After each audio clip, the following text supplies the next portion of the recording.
पथ प्रकाश ज्योति से भरा। वंदना उनकी करे जिनसे सुशोभित है धरा। जिनसे है मानव का पथ प्रकाश ज्योति से भरा।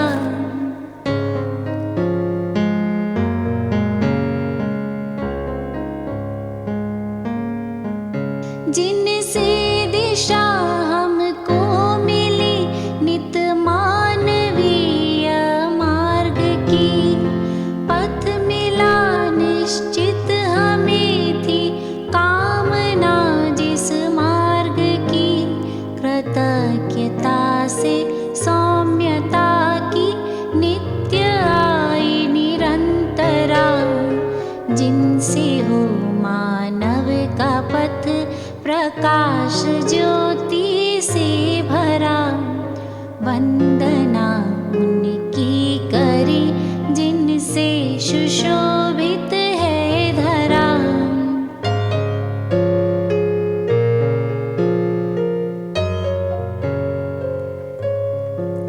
जिनका है चिंतन शुभ यही कैसे हो मानव सुखमयी।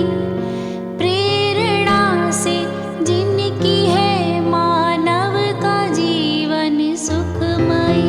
श्रद्धा समर्पित जिनसे आए मानवीय परंपरा।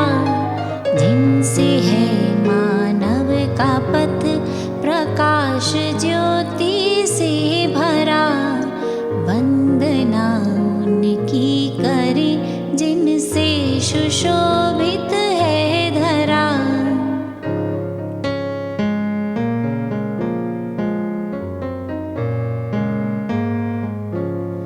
सबके सुख की कामना ले रहती जिनकी कल्पना। निकली जिनसे मानवीय पथ हेतु निश्चित योजना। पूज्यता उन हेतु जिनसे है सुसज्जित व सुंदरा। जिनसे हो मानव का पथ प्रकाश ज्योति से भरा। वंदना उनकी करे जिनसे सुशोभित है धरा।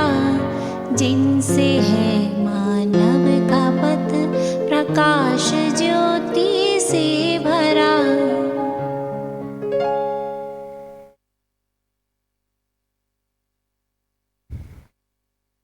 વેલકમ, નમસ્તે બધાને.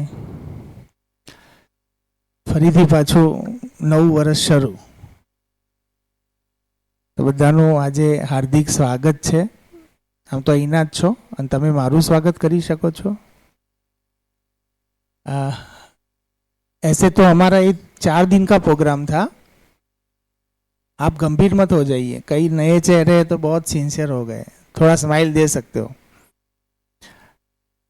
तो ऐसे तो 4 दिन का प्रोग्राम था, लेकिन बीच में राजेश भैया जो है उनको एक दूसरी स्कूल बड़ा कैंपस है, वो ऋतुम्बरा दीदी वाला है ना, ऋतुम्बरा दीदी वाला था ना, हाँ शायद हमने नाम सुना होगा. ऋतुम्बरा दीदी जो RSS या VHP में, तो उनकी वहाँ पे स्कूल्स चलती है. तो वहाँ पे एक उनको बुलाया गया था, तो इसलिए बीच में से थोड़ा ये शेड्यूल हमारा चेंज हुआ और 4 दिन का जो प्रोग्राम था उसको हमने 1.5 दिन में समेटा है. तो पहले तो राजेश भैया के लिए जोरदार तालियां हो जाए. कई लोगों के लिए राजेश भैया एक नया चेहरा नहीं होंगे. कितने लोग यहाँ पे उनको सुना हुआ है? कितने लोगों ने? ओके, बहुत सारे लोगों ने. तो राजेश भैया जो है वो हमारे लिए किस तरह उपयोगी है और एक हमारे लिए सौभाग्य की बात है. क्यों? क्योंकि नॉर्मली श्रद्धेय ए नागराज जी द्वारा जो उद्घाटित जीवन विद्या है, जिसको लेके हम 2.5 साल से चल रहे हैं, तो वो एक नया दर्शन है और उसको समझने के लिए बहुत कम लोग हैं अभी. जो उनके साथ रहे हैं, जिसका अध्ययन किया, ऐसे बहुत कम लोग हैं। और ये आज के जमाने का दर्शन है, दर्शन। और 2500 साल के बाद एक नया दर्शन आया है। सबसे लास्ट जो दर्शन आया वो बौद्धिज्म था। तो 2500 साल के बाद एक नई चीज आई है जिसको हम समझने के लिए, और उसके जो रिफ्लेक्शंस है वो हमको दिखाई देते। जैसे अभी हमारी 2.5 साल की जर्नी हुई स्कूल की, तो उसमें मैंने कई बार उस चीज को बात की, उस चीज के बारे में बात की है। योगेश भैया ने भी बात की है, महेश भाई ने भी बात की है।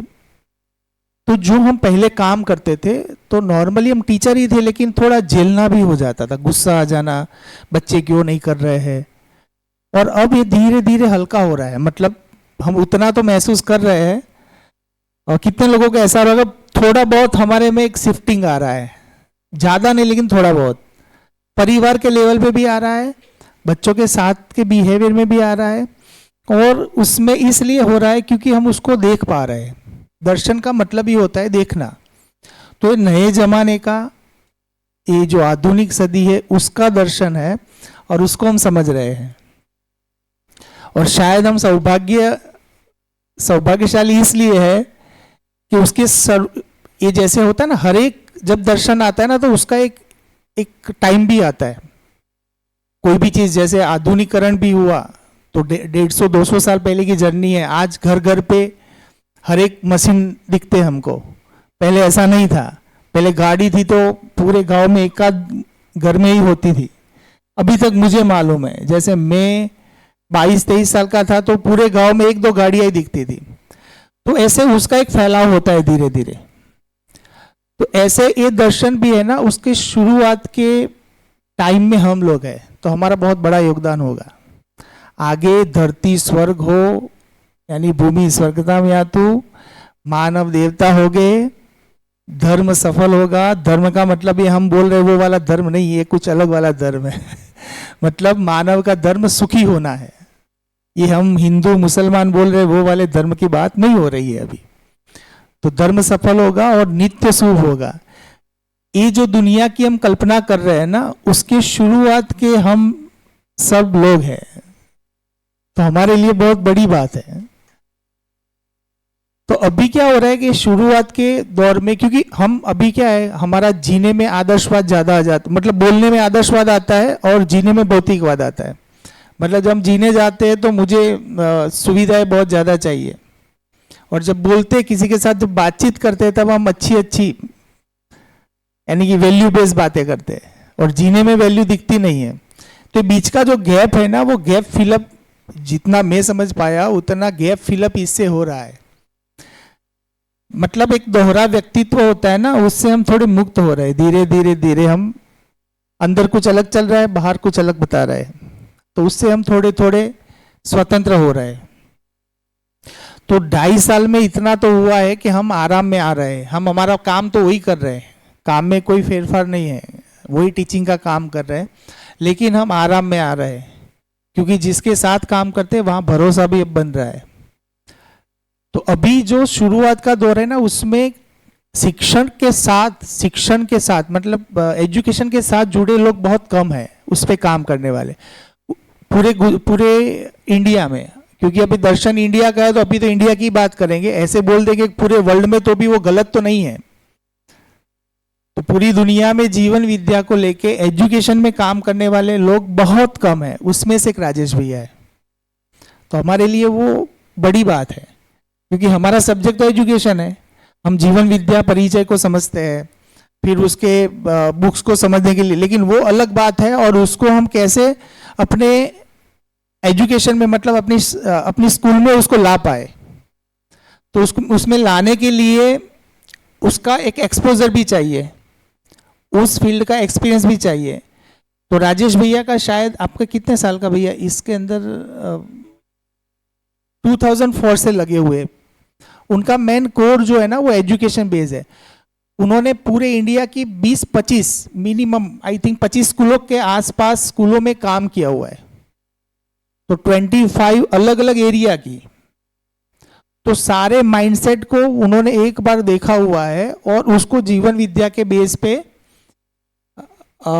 उन्होंने उन पे बात भी की और कई सारी स्कूलों में कंटिन्यू वो चल भी रहा है। तो आज भी अच्छी अच्छी स्कूल इस चीज को लेके चलना चाह रही है। जैसे पूरे दिल्ली का एक ट्रांसफॉर्मेशन हुआ एजुकेशन में बिकॉज ऑफ हैप्पीनेस प्रोग्राम। तो हैप्पीनेस प्रोग्राम मतलब जीवन विद्या से निकला हुआ एक विचार है। तो जीवन विद्या को बाय एजुकेशन कैसे लाया जाए, तो उसके अंदर राजेश भैया उनकी बहुत अच्छी अभी भूमिका है, 20-25 स्कूलों के साथ काम कर रहे हैं।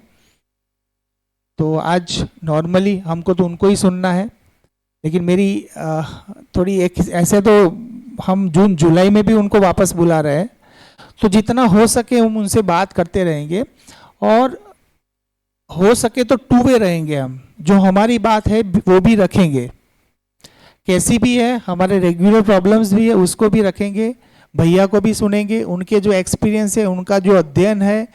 तो हम तो एक कल तो पूरे दिन हम साथ में ही रहे हैं, तो बहुत सारी ऐसी बातें हुई है हमारी। तो मुझे लग रहा है कि नहीं, जहाँ जहाँ हमारा ध्यान नहीं जा रहा है वहाँ पे, क्योंकि उनके 1.5 दिन जो है वो हमारा फ्रूटफुल रहे। और मैं उतना गारंटेड बोलता हूँ आपको कि 1.5 दिन जिसने अच्छे से सुन लिया उसका ये साल है ना बहुत आराम से जाएगा, क्योंकि बहुत सारी चीज़ें दिमाग में घूमती होगी, उसको आप यहाँ रिजॉल्व कर सकते हो हमारे प्रोफेशन के बेस पे। क्योंकि यहाँ पे वो परिवार वाली बात नहीं हो रही, यहाँ पे पर्टिकुलर हम एजुकेशन पे फोकस, हमारा जो काम है उस पे हम फोकस हो रहे हैं और अच्छे अच्छे रिजल्ट्स भी उनको मिले हैं। तो उस पर हम थोड़ा, मैं राजेश भैया को विनती करूँगा कि इसके बाद वो आगे का सेशन शुरू करें।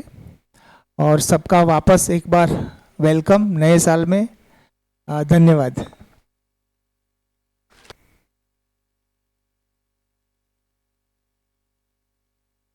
हेलो, नमस्कार एक बार फिर से सभी लोगों को। पीछे आवाज़ साफ आ रही है या कुछ कम ज़्यादा करनी है? पीछे के लोग थोड़ा हाथ उठाएं। ठीक है, आवाज़ ठीक है, बढ़िया।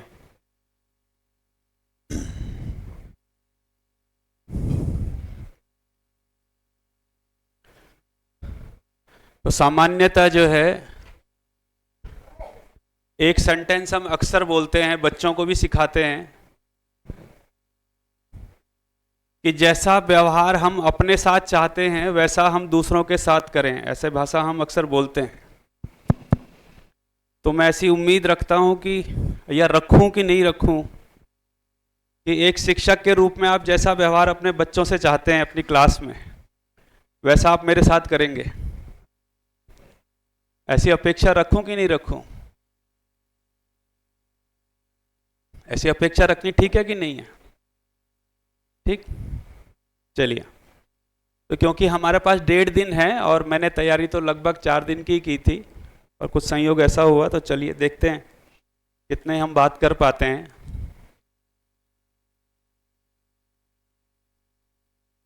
तो हम यहाँ पर बेसिकली शिक्षा के ऊपर ज़्यादा बात करेंगे, क्योंकि हम एक स्कूल चला रहे हैं, है ना।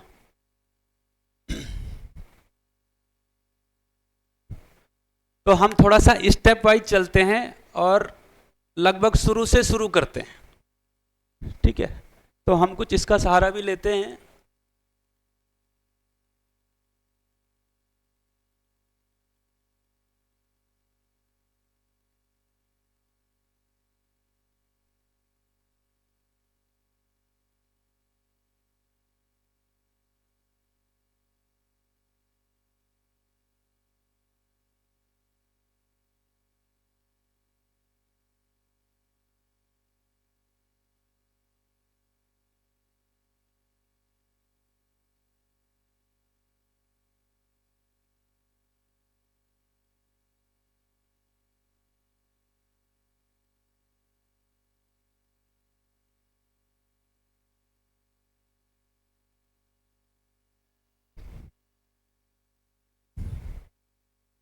तो अब अगले हम 1.5 दिन तक बेसिकली मानवीय शिक्षा संवाद, ये सबको दिखाई दे रहा है पीछे, है ना, डिस्प्ले सबके लिए उपलब्ध है।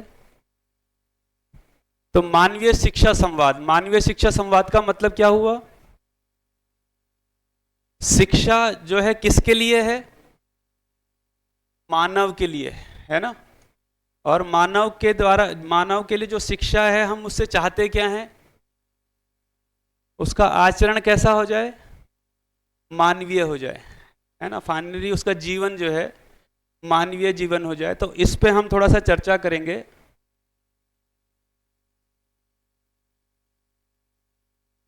ये कैसे काम करेगा? इधर करना है तो मुझे बोला था, है ऐसे, अच्छा ये इधर से दिख रहा है, ठीक।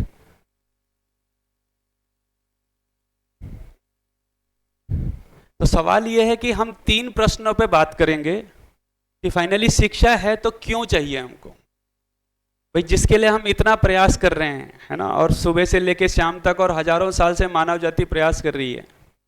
तो एक बार ये तो पता चले कि वो चाहिए क्यों हमको, ठीक है। फिर वो चाहिए क्या और कैसे पे बात होगी फिर, है ना। और फिर वो कैसे, 3 प्रश्नों को हम कोशिश करेंगे कि 2-1.5 दिन में हम कुछ हल कर पाए, है ना। तो सवाल यह है कि शिक्षा की आवश्यकता, है ना, तो शिक्षा की आवश्यकता है या नहीं है? हम एक एक कर पे चर्चा कर लेते हैं। क्या लगता है, मानव की शिक्षा की आवश्यकता क्यों है या नहीं है? है। अगर है तो क्यों है? क्या होगा अगर मानव को शिक्षा नहीं मिले तो? बताइए आप में से कुछ लोग, अगर मानव के जीवन से शिक्षा नहीं हो तो क्या होगा? ऐसा क्या विशेष, या जब से एक समय ऐसा बोलते हैं कि भाई मानव शिक्षा नहीं थी, मतलब स्कूल कम थे, लोग कम स्कूल जाते थे, तो स्कूल जाने से लेकर ये जो भी शिक्षा का कार्यक्रम बढ़ा है, सारे संसार में स्कूल बड़े हैं, लोग स्कूल जाने वाले बड़े हैं, या सो कॉल्ड रूप से कहें तो शिक्षित लोगों की संख्या बढ़ी है। तो ऐसा क्या चेंज आ गया कि हमको ऐसा लगने लगा कि नहीं ये सबकी जरूरत है? तो क्यों है शिक्षा की जरूरत, बताइए। तो हम इस पे तय कर रहे हैं कि ये शिक्षा की आवश्यकता है, तो सवाल ये कि क्यों है, बताइए। क्या होगा अगर आदमी शिक्षित नहीं होगा तो? बताइए। हाँ जी बोलिए। अच्छा जी, मानवीय व्यवहार अच्छा नहीं होगा, जैसे एक दूसरे के साथ मानवीय व्यवहार अच्छा नहीं होगा। जैसे कि जो मेरे साथ कोई लोग कुछ गलत हो रहा है तो मैं ऐसा ही सोचूंगा कि मैं भी उसके साथ गलत करूं, ऐसा व्यवहार हो जाएगा अगर शिक्षा नहीं होती तो। जब लोग कम शिक्षित थे तो तब लोग ज़्यादा अमानवीय व्यवहार करते थे कि अब ऐसा लग रहा है कि ज़्यादा अमानवीय व्यवहार हो रहा है? जैसे मैं बहुत सारे गांवों में जाता हूँ, खासतौर पर अगर यूपी बिहार के इलाकों में भी गया हूँ, तो मैं एक सवाल कॉमनली पूछता हूँ कि ये बताओ पहले का ज़माना ज़्यादा कठिन था कि अब ज़्यादा कठिन है? तो सामान्य लोग बोलते हैं कि पहले बहुत कठिन था। क्या कठिन था? स्कूल नहीं थे, हॉस्पिटल नहीं थे, पढ़ाई लिखाई की व्यवस्था नहीं थी। अभी हो गई है, अभी गांव में पढ़ाई लिखाई अच्छी हो गई है, सब लोग स्कूल जाने लगे हैं। एक समय तो लड़कियों को स्कूल भी नहीं भेजा जाता था, ठीक है, तो अभी अच्छा हो गया है। फिर मैं ये बोलता हूँ कि ये बताइए कि गांव में जो रिलेशन थे, जो भाईचारा था, वो पहले के मुकाबले घटा है कि बढ़ा है? तो सब लोग बोलते कि नहीं, भाईचारा तो घटा है। तो शिक्षा अगर बढ़ी है तो भाईचारा क्यों घटा है?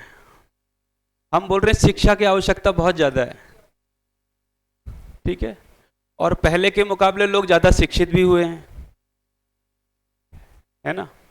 लेकिन अगर कुछ नॉर्मल चीज़ों को देखेंगे तो पढ़े लिखे लोग ज़्यादा बीमार हो रहे हैं या पहले जो कम पढ़े लिखे लोग थे वो ज़्यादा बीमार होते थे, है ना। 7वीं क्लास में या 6th क्लास में हम लोग डाइजेशन सिस्टम पढ़ लेते हैं और पढ़ा लेते हैं, है ना। यानी डाइजेशन सिस्टम की शिक्षा हमको 7वीं या 6th क्लास में मिल जाती है। इसके बावजूद हम आज भी डाइजेशन को लेकर परेशान है कि नहीं है? आज भी हम ये तय नहीं कर पा रहे कि क्या खाएं कि नहीं खाएं। ठीक। और आज ऐसा दिख रहा है कि जो गांव में कम पढ़े लिखे लोग थे या हैं अभी भी, उनका खाना ज़्यादा न्यूट्रिशन वैल्यू का है। पढ़े लिखों के खाने का न्यूट्रिशन वैल्यू कैसा है ना? तो आपको दिखाई देगा ये कॉन्ट्राडिक्शन है। जैसे एक बार एक रिपोर्ट आई, खासतौर पर नॉर्थ इंडिया में भ्रूण हत्या को लेकर के, खासतौर पर जो बेबी है ना, जो मतलब गर्ल्स जो फीटस है उसको लेकर के, तो एक जनरल परसेप्शन ये था कि गांव में ये ज़्यादा होगा क्योंकि गांव में पढ़े लिखे लोग कम हैं। पता ये चला दिल्ली में ज़्यादा है।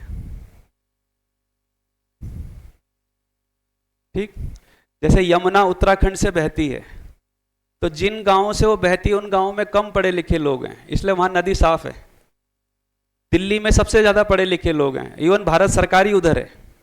भारत सरकार के सबसे समझदार अफसर, मतलब जो सबसे समझदार माने जाते हैं, हाई क्वालिफाइड लोग दिल्ली में रहते हैं। और यमुना की सबसे ज़्यादा हालत खराब कब है?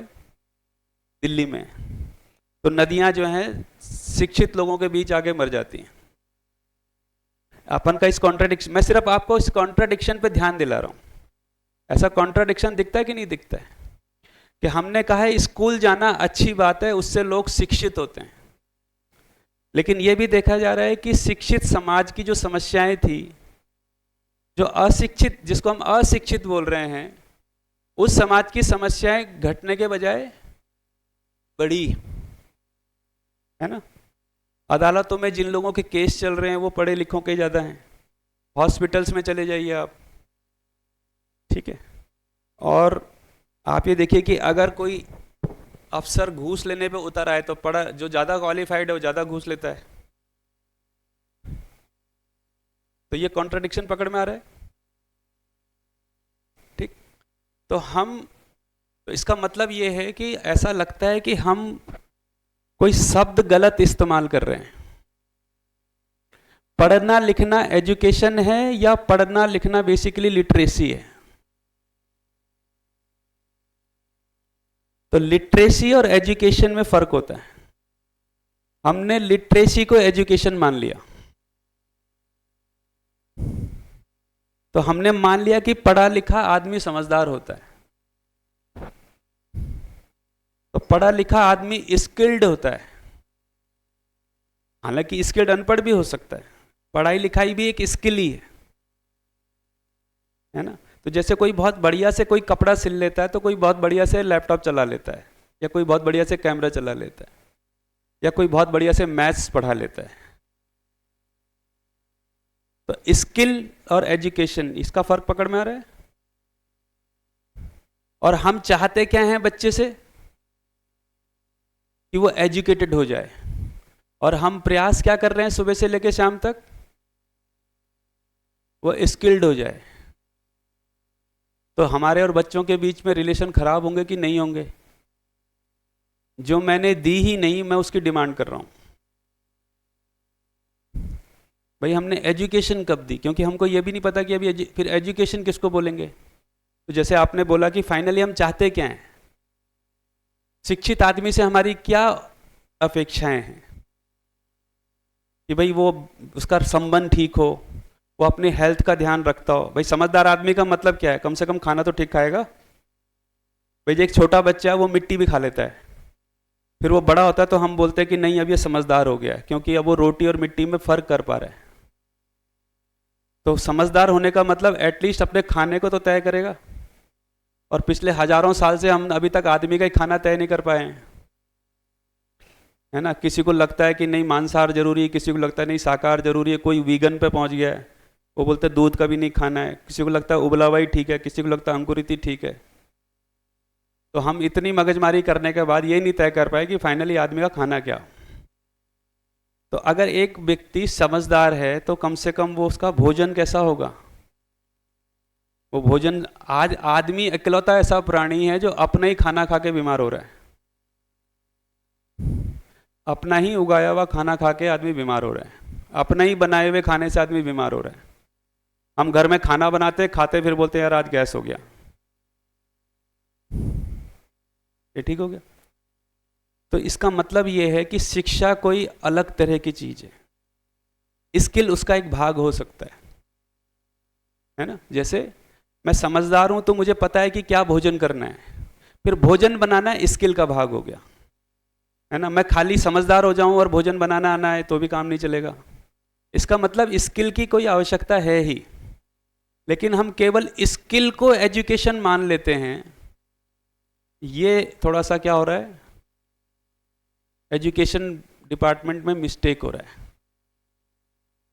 ठीक, तो हम बेसिकली एजुकेटर हैं या हम टीचर हैं?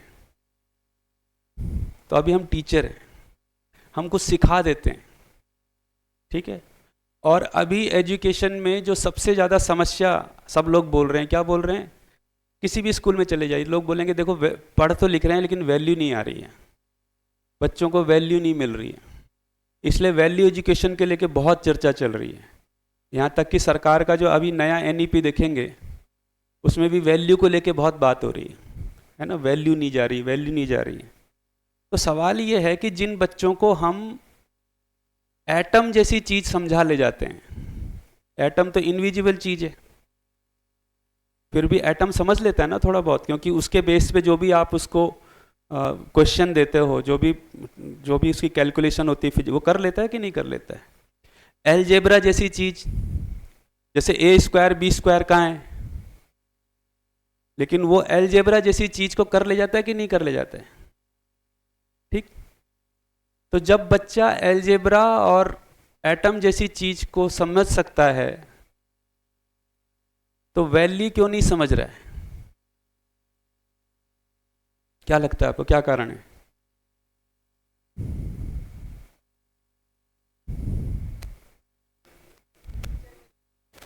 हैं? हाँ, मतलब ऐसा एक, जैसे हम बच्चों को मैथ सिखा देते हैं, कैसे सिखाते हैं? कैसे सिखाते हैं मैथ्स? हाँ, आप कैसे समझा पाते हो? आप मैथ्स कैसे समझा पाते हो उसको? कैसे समझाते हो? हैं? एग्जाम्पल कैसे कर पाते हो ये सब? क्योंकि वो आपको आता है। जैसे परसेंटेज अपने आप में क्या है, एक इनविजिबल सी, अपने माइंड में ही बहुत सारी कल्पनाएं करने होती है। तो क्योंकि आपको परसेंटेज पूरी तरह से क्लियर है तो आप मैथ्स सिखा पाते हो, क्योंकि आपको मैथ्स आती है ना। आप हिंदी सिखा लेते हो, गणित, जो भी आप सिखाते हो, क्यों सिखा पाते हो? क्योंकि वो आपके पास है या वो आपको आती है। एक तो नियम ये है। दूसरा, मान लिया जाए आपको बच्चे को सोलर सिस्टम समझाना है और मान लिया जाए सब टीचर्स को कहा जाए कि आप सब एक एक दिन सोलर सिस्टम समझाएंगे, तो सब टीचर उसे अलग अलग समझाएंगे या एक ही समझाएंगे? फाइनली अगर बच्चे को समझ में आएगा तो वो एक ही तरह की चीज समझ में आएगी कि अलग अलग समझ में आएगा? ऐसा होगा कि नहीं होगा? ऐसा क्यों होगा? नहीं, तैयारी तो अच्छे से है ही, उसके अलावा और कोई चीज है जिससे वो सबको एक जैसा समझ में आए? उसके लिए क्या जरूरी है? वो एक ही जैसा है ना। जैसे सोलर सिस्टम का कोई यूनिवर्सल लॉ है, आप उसे अपनी मनमर्जी से नहीं सिखा सकते।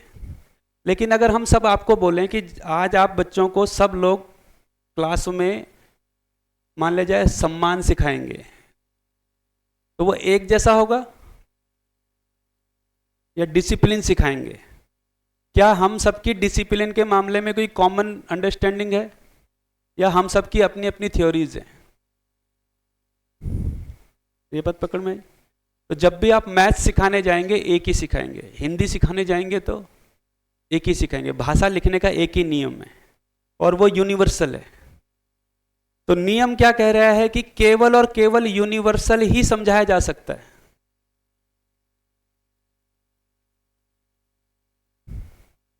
ये ठीक हो गया? तो वैल्यू क्यों नहीं सिखा पा रहे हैं हम? तमाम एड़ी चोटी का जोर लगा दिया है, क्यों नहीं सिखा पा रहे हैं? दो कारण हो सकते हैं, या तो वो हमारे पास है नहीं, और अगर वो है तो वो हमारी अपने अजम्पशन पे आधारित है, हमारी अपनी मान्यताओं पे आधारित है। तो सम्मान हम सबके लिए कोई एक जैसी चीज, सम्मान एक वैल्यू है ना, लेकिन इसको लेके हम सबकी धारणाएं एक जैसी कि अलग अलग है? अलग अलग है।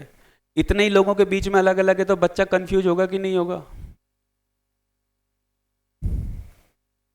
इसलिए बच्चों में वैल्यू जाना मुश्किल है। ठीक, तो ये जो हमने मान लिया है कि बच्चे वैल्यू नहीं सीख रहे हैं, एक्चुअल में गड़बड़, एक्चुअल में वो सेंटेंस क्या बनता है, वो हमको ही क्लियर नहीं है। वैल्यूज के लेके हमारी ही कुछ मान्यताएं हैं। जब भी हम एजुकेशन में कुछ देना चाहेंगे तो यूनिवर्सल ही दे पाएंगे। इसीलिए सारी दुनिया में जब एटम पढ़ाते हैं तो एक जैसा ही बच्चों को समझ में आता है। आप उसे चाइनीज में पढ़ाओ, जापानीज में पढ़ाओ, हिंदी में पढ़ाओ, कहीं भी पढ़ाओ, पूरी दुनिया में जब फिजिक्स में एटम पढ़ाया जाता है तो कैसे पढ़ाया जाता है? उसकी कोई यूनिवर्सल थ्योरी पढ़ाई जाती है। वो हम अपने मान्यता अनुसार नहीं पढ़ाते, या ज्योग्राफी पढ़ाते हैं या जो भी पढ़ाते हैं। इसलिए जहाँ जहाँ हमारी मान्यताएं आती हैं वहाँ सबसे ज़्यादा कन्फ्यूजन है। इसीलिए सोशल स्टडीज में सबसे ज़्यादा कन्फ्यूज होता है बच्चा, और सोशल स्टडीज में उसे उतना ही कम इंटरेस्ट आता है, क्योंकि हिस्ट्री को हम किसी यूनिवर्सल बेस पे पढ़ाते हैं या हिस्ट्री को हम अपनी मान्यताओं के अनुसार पढ़ाते हैं। इसलिए सरकारें आते ही सबसे पहले हिस्ट्री पे धावा बोलती हैं। वो फिजिक्स का कॉन्सेप्ट नहीं बदलते, बदल भी नहीं सकते, है ना। वो सोलर सिस्टम का कॉन्सेप्ट नहीं बदलते कि नहीं नहीं हम तो आज कुछ और पढ़ाएंगे, लेकिन वो क्या बदलते हैं? वो सबसे पहले हिस्ट्री बदलते हैं या सोशोलॉजी बदलते हैं। क्यों? क्योंकि इसकी कोई यूनिवर्सल लॉज ही हमारे पास नहीं है, सोशल स्टडीज के, है ना, या हिस्ट्री के।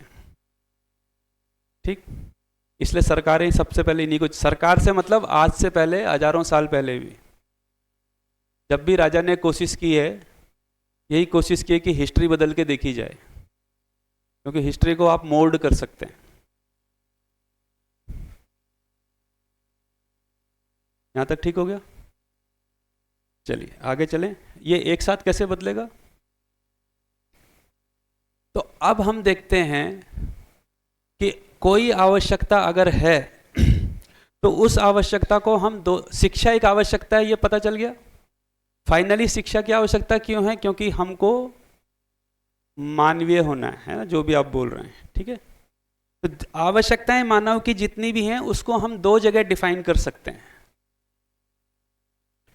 या तो वो एग्जिस्टेंशियल है,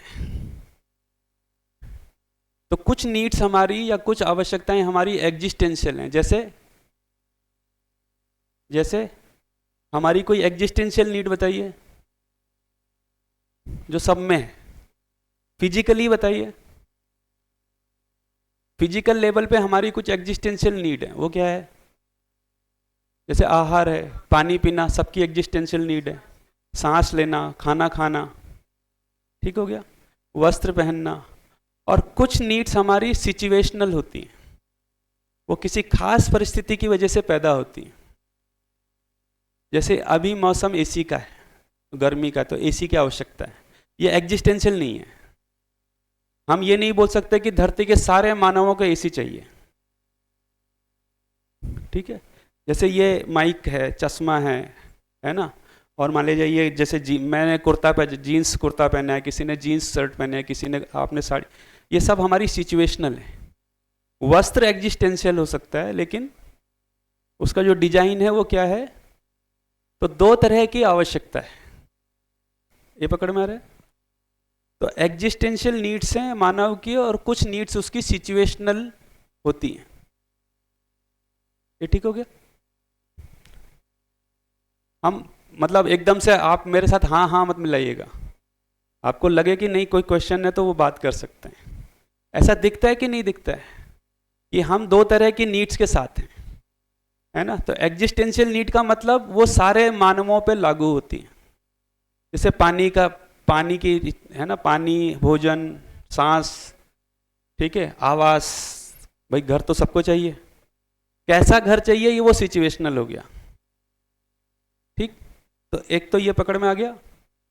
फिर इसको देखेंगे तो अगर कोई सिचुएशनल नीड हमारी है तो उसको अगर हमें पूरा करना है तो उसके लिए क्या करना होगा? नहीं, श्रम तो खैर दोनों में ही करना होगा। उससे पहले हमको क्या करना पड़ेगा? जिस परिस्थिति में हमें उसको समझना पड़ेगा। समझना पड़ेगा, नहीं समझना पड़ेगा भाई? जैसे अगर हमको यहाँ एसी की जरूरत है इस परिस्थिति में, तो इस इलाके में एसी कहाँ मिलता है, कौन फिट करेगा, कौन नहीं फिट करेगा, ये पूरा एक यहाँ की सिचुएशन को समझना पड़ेगा, कहाँ मिलता है, नहीं तो उसके बिना वो पूरी नहीं होगी। तो इसीलिए जब हम कहीं नई जगह जाते हैं तो एक बार वहाँ के कंडीशन को थोड़ा सा ऑब्जर्वेशन में लाते हैं, है ना? ठीक। तो सिचुएशनल नीड को पूरा करने के लिए सिचुएशन को थोड़ा सा एनालिसिस करना पड़ता है, उसको समझना पड़ता है क्या है मामला। ठीक। तो फिर एग्जिस्टेंशियल नीड पूरी करने के लिए किसको समझना पड़ेगा? अस्तित्व को ही समझना पड़ेगा। ऐसा पैटर्न दिख रहा है कि नहीं दिख रहा है? अब ये बताइए कि शिक्षा जो है वो सिचुएशनल नीड है या एग्जिस्टेंशियल नीड है? क्या लगता है? मानव की शिक्षा जो है वो एग्जिस्टेंशियल नीड है उसकी या सिचुएशनल नीड है?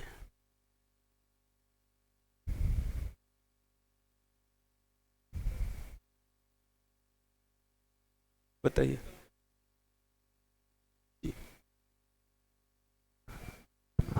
ऐसे तो अस्तित्वगत नीड है, लेकिन हम पूर्ति उससे परिस्थितिगत करते हैं। वो ठीक है। काम तो जैसे पानी एग्जिस्टेंशियल नीड है, लेकिन यहाँ मैं इस बोतल से पी रहा हूँ, किसी जगह गिलास से पीऊँगा, किसी जगह घड़े से पीऊँगा। अभी तो हम उसका स्वरूप समझने की बात कर रहे हैं। नीड का जो डिजाइन है, जैसे पानी की नीड एग्जिस्टेंशियल है, उसकी पूर्ति के लिए परिस्थिति अनुसार हम कुछ कर लेते हैं, जैसे यहाँ बोतल है वो है, लेकिन नीड तो वो एग्जिस्टेंशियल है। ऐसे एज अ मानव समझना एग्जिस्टेंशियल है, क्योंकि मानव जन्म से लेके मृत्यु तक एक ही काम करता है, समझना। तो समझना उसका एग्जिस्टेंशियल नीड तो है। अब क्या समझना है वो अलग है, जैसे परिस्थिति जन्य रहेगा तो अलग बात, वो बदलता रहेगा, वो टाइम के हिसाब से वो वेरिएबल है। मतलब अस्तित्व को जब समझता है तो वो वेरिएबल नहीं है, वो देश दिशा काल के हिसाब से बिल्कुल वो ही रहेगा। तो समझना उसका एग्जिस्टेंशियल मॉडल तो है ही। बिल्कुल। जैसे एक छोटा बच्चा जिस दिन से बोलना सीखता है उस दिन से खाना ज्यादा मांगता है कि सवाल ज्यादा पूछता है? पूछता है ना सवाल। हमारे ही पास सवालों के जवाब देने की क्षमता नहीं होती, लेकिन वो सवाल तो पूछता है। तो ये सवाल वो क्यों पूछ रहा है? क्योंकि समझना चाहता है। वो एंटिटी ही समझने के लिए बनी है, इसीलिए वो जैसे ही उसका वोकल शुरू होता है वो सवाल पूछता है। और कहां तक पूछेगा? अगर आप उसे रोकोगे नहीं तो एंड तक जाएगा,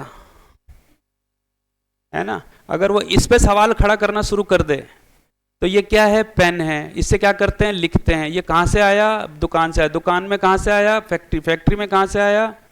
फिर आप बताएंगे प्लास्टिक से आया। प्लास्टिक कहाँ से आया? आप बताओगे पेट्रोल। पेट्रोल कहाँ से आया? फिर पेट्रोल पे जाएगा। फिर पेट्रोल कैसे बन गया? तो आप बताओगे वो कोयला दब गया, तो वो पेड़ दब गए। वो पेड़ कैसे दब गए? तो फाइनली वो सूरज से जाएगा, और फिर फाइनली ये अंतरिक्ष से आएगा, और फाइनली बनेगा। फिर ये किसने बनाया? ऐसा आप लोगों के साथ भी एक्सपीरियंस हुआ ही होगा। अगर बच्चे को सवाल पूछने से ना रोका जाए तो उसका सवाल एंड टू एंड होता है। धीरे धीरे उसके सवाल कम होने शुरू होते हैं, क्योंकि ऐसा वातावरण उसको नहीं मिलता, है ना? उसको दिखाई देता है कि ये सामने वाले को बहुत जल्दी गुस्सा आ जाता है जब मैं ज़्यादा सवाल पूछता हूँ। ठीक। अगर बच्चे से सवाल, तो एक 3 साल, 3.5 साल से 4 साल का बच्चा 2.5 घंटे बात कर सकता है। ऐसा मेरा पर्सनल ऑब्जर्वेशन है, मैंने की, मतलब करता ही हूँ मैं कभी कभी जब मौका मिलता है। तो उसके बाद 2-2.5 घंटे बात करने लायक मटेरियल होता है। तो क्या पता चला, समझना मेरी एग्जिस्टेंशियल नीड है, मैं समझना ही चाहता हूँ। तो जब हम ये बोलते हैं कि ये बच्चा समझ नहीं सकता, इसका मतलब हम एग्जिस्टेंशियल नीड को ही क्या कर रहे हैं, हम किसी एग्जिस्टेंशियल लॉ को ही क्या कर रहे हैं, डिनाई कर रहे हैं।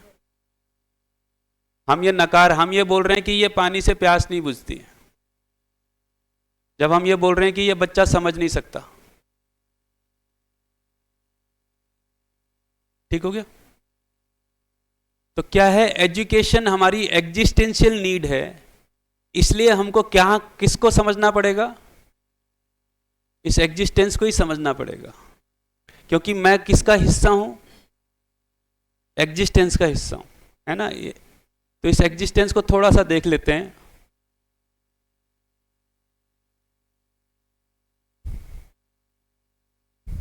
तो अस्तित्व का अध्ययन पे हम थोड़ा जाते हैं। तो अस्तित्व में हमको क्या दिखाई देता है, ऐसा आपने जीवन परिचय कर ही लिया होगा, तो मैं इसको बहुत ज़्यादा नहीं लूँगा, है ना। तो पूरा एग्जिस्टेंस आपको कितनी अवस्था में दिखता है, 4 अवस्था में दिखता है ना। ऐसा हम सब ने एक सुना ही है मोटा तौर पे। ठीक, कोई ऐसा है जो पहले किसी ने परिचय शिविर न किया हो? ऐसा कोई नहीं है शायद ना, कर ही लिया लगभग। तो इतना तो हम देख पाते हैं कि पूरा एग्जिस्टेंस किस में है, 4 अवस्था में है ना। और 4 अवस्थाओं में आपको एक चीज कॉमन दिखाई देगी, वो दिखाई देगी क्रियाशीलता। क्रियाशीलता सब समझ में आता है, उसमें लगातार क्रिया चल रही है। तो जैसे एटम के लेवल पे जाएंगे, तो एटम लगातार क्रियाशील है ना। फिर वनस्पति के लेवल पे जाएंगे तो वनस्पति लगातार क्रियाशील है ना। उसकी जड़ जमीन से जो है वो मिनरल्स ले रही है, पत्तियां भोजन बना रही हैं, और उसके अंदर पूरा पानी का और तमाम रस रसायन का सर्कुलेशन हो रहा है। तो देखेंगे तो लगातार क्या है, क्रियाशील है। ऐसी प्राण अवस्था माने जीव जंतुओं में जाएंगे, पदार्थ अवस्था, जीव अवस्था में जाएंगे तो सारे जीव जंतु भी आपको लगातार क्या दिखाई देंगे, क्रियाशील दिखाई देंगे। और मानव जाति ये भी लगातार क्रियाशील है। हम हैं ही सुबह से लेकर शाम तक, और सोचने विचारने के रूप में तो हमेशा ही हैं, भले कभी कभी फिजिकली हम दिखते हो कि ना क्रिया कर रहे हो, बल्कि जिस समय हम फिजिकल से कम कर रहे होते हैं उस समय अंदर ज्यादा क्रिया चल रही होती है। ठीक, तो 4 अवस्था अस्तित्व का अध्ययन हम कर रहे हैं, और उस अध्ययन में क्या है, 4 अवस्थाएं हैं और चारों क्रियाशील हैं। अब इसमें अस्तित्व के डिजाइन को अगर हम देखेंगे तो जब भी कोई क्रिया होती है उसका कोई परिणाम होता है। ये ठीक हो गया? जब भी कोई क्रिया होगी उसका कोई क्या होगा, परिणाम होगा। तो हम ये बोल सकते हैं कि ये क्रिया इस परिणाम के लिए हो रही है, ऐसा बोल सकते हैं। ठीक, यानी हम ये भी बोल सकते हैं कि हर क्रिया का कोई निश्चित उद्देश्य है। ऐसा होता ही है ना, हर क्रियाशीलता का कोई निश्चित उद्देश्य है। तो चारों अवस्थाओं में जो क्रियाशीलता है उसका कोई निश्चित उद्देश्य है। तो हम एक एक करके बात करते हैं। तो पदार्थ अवस्था में अगर हम जाएंगे तो एटम के लेवल पे जो क्रियाशीलता है उसका क्या उद्देश्य है। परमाणु में क्रियाशील है ना, एक तो वो अपने में ही मूवमेंट है, फिर वो परमाणु दूसरे परमाणु से बॉन्ड बना रहा है, ठीक है, ले रहा है, दे रहा है, तमाम प्रकार की। ये क्रिया का उद्देश्य क्या है, इटसेल्फ परमाणु में क्या होता है, ये सब क्रियाओं से। जैसे ऑक्सीजन और हाइड्रोजन मिले तो वो पानी बन गया, लेकिन इटसेल्फ ऑक्सीजन और हाइड्रोजन के परमाणु में इटसेल्फ क्या हुआ है। जैसे परमाणु एक दूसरे से मिलते हैं और एक दूसरे से मिलने के लिए वो बाध्य हैं, कोई भी परमाणु अकेला नहीं रहता। तो जब वो मिलते हैं तो होता क्या है, परमाणु के स्तर पे क्या घटना घटती है, वो लेन देन तो होता ही है। तो जैसे ऑक्सीजन और हाइड्रोजन मिले हैं तो दोनों ही एक दूसरे के इलेक्ट्रॉन को साझा करते हैं ना, उससे क्या होता है? तो एटम को अपना ऑर्बिट पूरा करना है, स्टेबिलिटी। तो बेसिकली परमाणु की सारी क्रियाशीलता का एकमात्र उद्देश्य है कि स्टेबल हो जाए। ये ठीक हो गया? तो परमाणुओं में सारी क्रियाशीलता का एक ही उद्देश्य है कि वो स्थिर हो जाए। ये ठीक है? अब प्राण अवस्था में जाएंगे तो प्राण अवस्था यानी पेड़ पौधों की सारी क्रियाशीलता किस लिए है?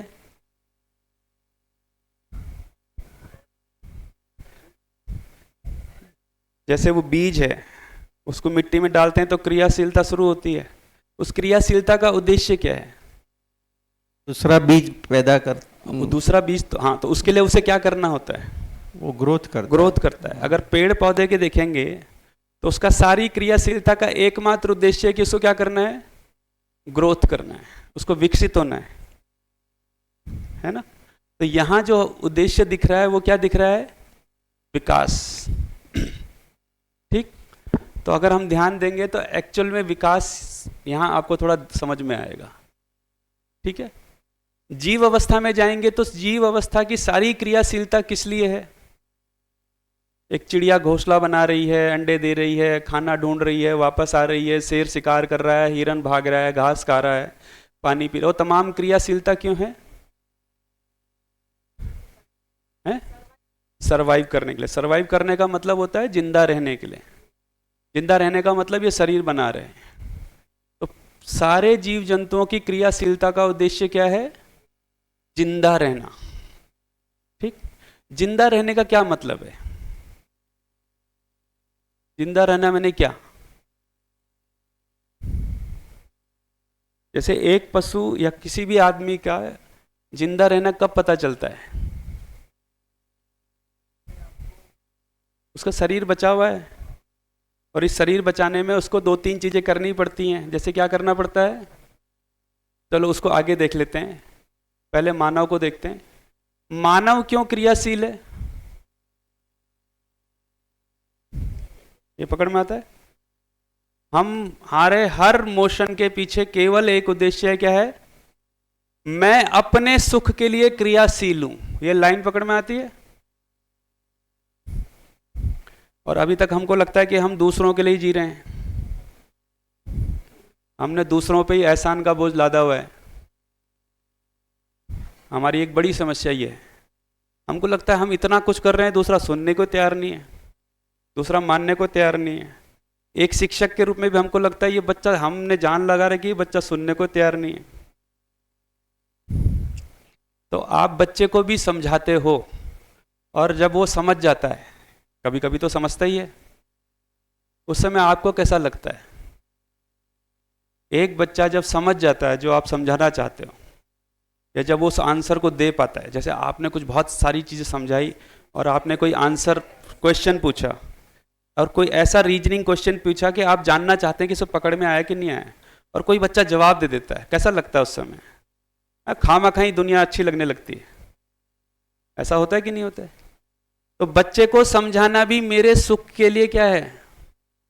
वो मेरे सुखी होने का एक माध्यम है। तो मैं केवल और केवल अपने लिए क्रियाशील हूं।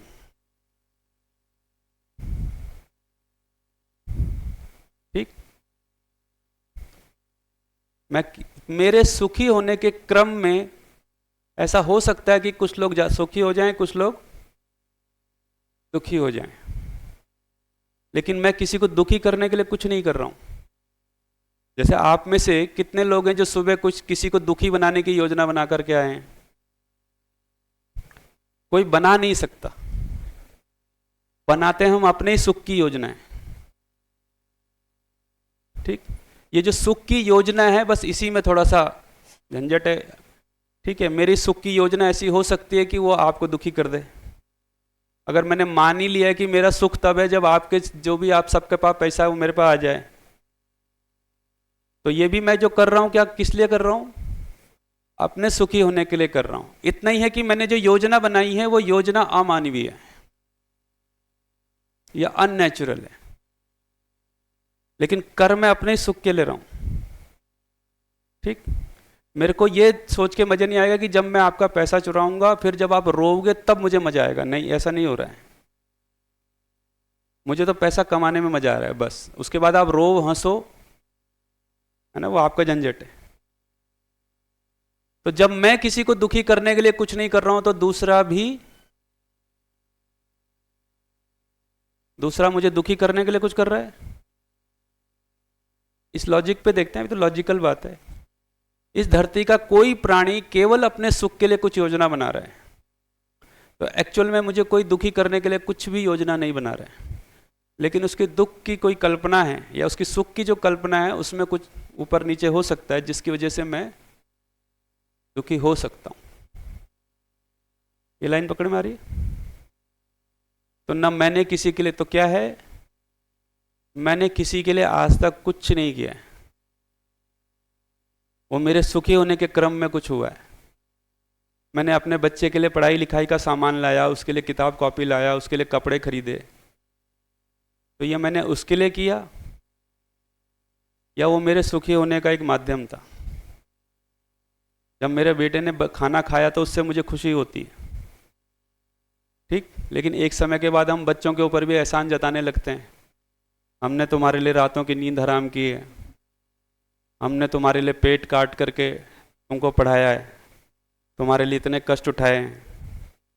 फिर एक दिन वो बोल ही देता है कि हमने नहीं बोला था पैदा करो। जब आप दूसरे को इतना एहसान जताओगे तो एक दिन सामने वाला हाथ जोड़ ही देगा ना, भाई तू रहने दे। अगर हम 24 घंटे एहसान जताते रहें तो एक समय के बाद जो है, आप किसी भिखारी को 10 रुपए दो, उस समय वो बोलेगा भाई साहब बहुत बढ़िया, और आप उसे रोज बताते रहो कि मैंने तुझे 10 रुपए दिए थे, मैंने तुझे 10 रुपए दिए थे, और तो क्या करेगा, एक दिन वो बोलेगा गुरु जी आइए लो अपने 10 रुपए और माफ करो। ये बात समझ में आ रही है? तो क्या हो रहा है, मनुष्य केवल, ये बाई एग्जिस्टेंस है, मनुष्य केवल और केवल अपने सुख के लिए क्रियाशील है। तो कोई सारे संसार में सब लोगों को 1-1 करोड़ रुपया देना चाहता है, वो भी अपने सुख के लिए कुछ कर रहा है, और एक मनुष्य इस संसार के सारे लोगों का रुपया अपने पास रख लेना चाहता है, वो भी अपने सुख के लिए कुछ कर रहा है। दोनों के सुख की कोई कल्पना अलग अलग है, क्रिया का उद्देश्य एक ही। तो ऑक्सीजन और हाइड्रोजन हमारी प्यास बुझाने के लिए नहीं बने। मतलब ऐसा नहीं है कि उनको आया कि अरे एक दिन इस धरती पे मानव आएगा और फिर वो प्यास से मर जाएगा, चलो हम मिल जाते हैं ताकि उसकी प्यास बुझ जाए, वो ठीक है, वो अपनी स्टेबिलिटी के लिए मिले, उससे ये सारी दुनिया बनी। ये जो सारा संसार का वैभव हमको दिखाई देता है, तमाम प्रकार की वैरायटी, बेसिकली परमाणुओं का ही अरेंजमेंट है। तो वो जो अरेंजमेंट है वो अपनी स्टेबिलिटी के लिए, उस प्रक्रम में मिट्टी, पत्थर, हवा, पानी, सोना, चांदी, ये सब बन गया है, ठीक। तो ये सब बातें क्यों पकड़ में आ रही हैं, ताकि हमको ये समझ में आ जाए कि हमारे होने का और रहने का डिजाइन क्या है। तो हमने जो अपनों के ऊपर एहसान लादे हुए हैं, है ना, तो 2 गठरियां हमारे पास हैं। एक, हमने दूसरों के लिए बहुत कुछ किया है, और दूसरे ने जिंदगी भर मुझे दुखी करने के लिए कुछ किया है। ये 2 गठरियां हमने अपने ऊपर, इतने बोझ के साथ हम चलते हैं, ठीक। हमको अगर एग्जिस्टेंशियल डिजाइन समझ में आता है तो ये बोझ इधर ही निपट जाता है। तो हम क्या कर रहे हैं, बेसिकली जो कुछ कर रहे हैं अपने सुखी होने के क्रम में कुछ कर रहे हैं, ठीक। तो कैसा दिखाई देता है अस्तित्व? तो अस्तित्व में 4 प्रकार की इकाइयां हैं और प्रत्येक इकाई क्रियाशील है। क्रियाशीलता किसी एग्जिस्टेंशियल नीड को पूरा करने के लिए है, ऐसी भाषा बनती है। जैसे परमाणु की एग्जिस्टेंशियल नीड है स्टेबिलिटी, उसको पूरा करने के लिए उसकी क्रियाशीलता है, ठीक। दूसरा, हमको एग्जिस्टेंस को देखने में ऐसा दिखता है, ठीक। पहले की 3 अवस्थाओं की एग्जिस्टेंशियल नीड को पूरा होने की कोई एग्जिस्टेंशियल व्यवस्था है। इस लाइन को कैसा दिख रहा है? ये लाइन पकड़ में आ रही है? जैसे एक परमाणु स्टेबल हो जाए, परमाणु को स्टेबल होना है, और हर परमाणु स्टेबल हो सके इसका नेचर में कोई सिस्टम मौजूद है कि नहीं है? आपने हमने तो नहीं बनाया। ठीक ऐसे ही एक बीज इस धरती पे पेड़ बन सके, इस धरती पे उसकी पूरी व्यवस्था मौजूद है कि नहीं है? ये हजारों साल के जंगल हमने तो नहीं लगाए। तो इस धरती पे बीज के आने से पहले बीज पेड़ बन सके, इसकी पहले पूरी व्यवस्था बनी, तब जाकर के बीज आया। ये पकड़ में रहा है? ऐसे ही इस धरती पे एक जानवर जिंदा रह सके, जानवर का मतलब अब यहां पे एज ए प्रजाति, जैसे हाथी हजारों साल से हैं, शेर हजारों साल से हैं, है ना? तो शेर की प्रजाति ये सब जिंदा ही हैं। तो एक जानवर जिंदा रह सके इसकी भी नेचर में कोई व्यवस्था है कि नहीं है? जब तक आदमी बीच में टांग न दे, जब तक आदमी बीच में उंगली नहीं करे, तब तक एक सिस्टमेटिक व्यवस्था दिखाई देगी। कैसे? अगर हम थोड़ा ध्यान देंगे तो हाथी जो है कितना बड़ा जानवर है? बहुत बड़ा जानवर है। जब खाता है तो कितना खाता है? 1 से 1.5 क्विंटल खाता है। और जब चलता है तो कैसे चलता है? 10 बाई 12 की रोड बना के चलता है। जब चलेगा, और अकेला ही नहीं चल रहा, पूरा झुंड चल रहा है, तो आप सोचिए कि जब झुंड चलता होगा तो कितने पेड़ पौधे उसके नीचे निपट जाते होंगे, और एक भी पेड़ वो लगा नहीं सकता, ऐसा उसका शरीर ही नहीं है। इसके बावजूद जंगल में हजारों साल से हाथी जिंदा हैं और जंगल भी जिंदा है। जो जानवर एक भी पेड़ नहीं लगा सकते उन्होंने जंगल खत्म नहीं किए, जबकि वो एक हाथी जो है मतलब एक पेड़ खाएगा और 25 पेड़ निपटा देगा जब वो चलेगा। तो जंगल किसने खत्म किया? जो हम लोग हजारों पेड़, एक पेड़ काटे तो 10 लगा सकते हैं हम। ये हमारी ताकत है, मानव की वो ताकत है कि वो एक पेड़ काटेगा तो 10 पेड़ लगा सकता है। ठीक, तो आज हालत ये है कि जंगल काटना बैन है आम आदमी के लिए। हम अगर 10 पेड़ काट के घर बनाना चाहें तो नहीं बना सकते, लेकिन हम पहाड़ उजाड़ करके सीमेंट लगा करके अपना घर बना सकते हैं, जबकि हम वापस पहाड़ नहीं बना सकते। तो समझदारी का एक निशानी ये भी है कि हम कितने समझदार हुए हैं। जो हम पेड़ लगा सकते थे, पहले तो आदमी जंगल से ही घर बनाता था ना, और जब जंगल में था तो उसने जंगल खत्म नहीं किए। एक घर बनाने के लिए जितने पेड़ वो काटता था उससे ज़्यादा वो लगा ही सकता था, लगाता ही होगा। लेकिन हमने क्या, अभी क्या है, पेड़ से घर बनाना महंगा है और सीमेंट से घर बनाना सस्ता है। जबकि सीमेंट जैसे उत्पादन हो रहा है उसको हम वापस नहीं बना सकते, लेकिन पेड़ तो हम वापस लगा ही सकते थे। तो जिस दिन ये मानव जाति समझदार होगी उस दिन हम उन वस्तुओं से घर बनाएंगे जिसको हम रिप्रोडक्ट कर सकते हैं। ये सिंपल सा डिजाइन है ना? ठीक हो रहा है? तो क्या पता चल रहा है? पता ये चल रहा है कि तीनों अवस्थाओं में दिखाई दे रहा है कि तीनों अवस्थाओं में कोई नेचुरल नीड है, एग्जिस्टेंशियल नीड है, और उसके पूरा होने की कोई एग्जिस्टेंशियल व्यवस्था है। तो निरंतर सुख अगर मानव की एग्जिस्टेंशियल नीड है तो इसके पूरा होने की कोई व्यवस्था होगी कि नहीं होगी? क्या लगता है? लॉजिकली क्या लगता है?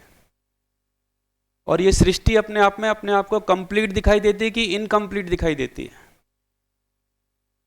इस सृष्टि में ऐसा कुछ दिखाई देता है कि कुछ अटपटा सा है या कुछ सिस्टम में है? जैसे आप जंगल में जाओ, जंगल में मांसाहारियों और शाकाहारियों का रेशो बाय डिफॉल्ट सेट हो जाता है। ठीक है, जिस इलाके में जिस तरह के पेड़ होने की जरूरत है वहां उस तरह के पेड़ हो जाते हैं। किसने वहां जाकर के वो बीज लगाया? ठीक है, तो आप ये देखेंगे तो सृष्टि अपने आप में कैसी दिखाई देती है? एकदम कंप्लीट दिखाई देती है। ठीक, समुद्र के किनारे नमकीन पानी के बगल में ऐसा पेड़ खड़ा हो जाता है जिसके फल में मीठा पानी है। रेगिस्तान में तरबूज और खरबूजे जैसी चीजें पैदा होती हैं जहां नीचे पानी नहीं है लेकिन उसके अंदर पानी है। ठीक है, पहाड़ों में आपको ऐसी जगह ऐसे पेड़ मिलेंगे जो कितनी भी बर्फ में वो नहीं होते, खराब नहीं होते, क्योंकि उनका डिजाइन ही ऐसा है। तो क्या दिखाई दे रहा है? सृष्टि अपने में कंप्लीट दिखाई दे रही है। और सृष्टि का डिजाइन कैसे दिखाई दे रहा है कि 4 अवस्था है, चारों की कोई एग्जिस्टेंशियल नीड है और उसके नीड के पूरा होने की कोई व्यवस्था है। मानव में आते आते ये व्यवस्था थोड़ा सा गड़बड़ाते हुए दिखती है। बाकियों की एग्जिस्टेंशियल नीड पूरी हो रही है तो मानव की क्यों पूरी नहीं हो रही है? ठीक, तो या तो एग्जिस्टेंस में कोई गड़बड़ है या फिर हमारे में कोई झंझट है। ठीक, तो थोड़ा इसको आगे देखते हैं। तो क्या देखते हैं? तो निरंतर सुख मानव की एग्जिस्टेंशियल नीड है, तो मानव के एग्जिस्टेंशियल नीड पूरा होने की भी कोई व्यवस्था होगी, ऐसा लॉजिकली हमको दिखाई देता है। ठीक, वैसे भी देखें, फिजिकली भी देखें, तो पानी मेरी एग्जिस्टेंशियल नीड है, तो पानी की व्यवस्था धरती पे मौजूद है कि नहीं है? सांस, ऑक्सीजन मेरी एग्जिस्टेंशियल नीड है, तो ऑक्सीजन की कोई व्यवस्था है कि नहीं है? भोजन मेरी एग्जिस्टेंशियल नीड है, तो भोजन उगाने की कोई व्यवस्था है प्रकृति में मौजूद कि नहीं है? तो फिजिकल लेवल पे भी देखेंगे तो जो एग्जिस्टेंशियल नीड है उसके पूरा होने की कोई व्यवस्था पहले से ही है। तो निरंतर सुख मेरी मेंटली नीड है, तो मेरी मेंटल नीड पूरा होने की भी कोई व्यवस्था होगी। ठीक, उसको थोड़ा सा देखते हैं आगे। तो शिक्षा की आवश्यकता को देते हैं कि शिक्षा कैसी है। अब हम यहाँ तक पहुँच गए कि शिक्षा जो है वो बेसिकली अस्तित्वगत आवश्यकता है। ठीक, यानी एग्जिस्टेंशियल नीड है। तो किसकी है वो? मानव की, जिसको हम ज्ञान अवस्था बोल रहे हैं। ज्ञान अवस्था का में एक काम यह है कि जिंदा रहना भी हमारी आवश्यकता तो है, वो भी एग्जिस्टेंशियल नीड है।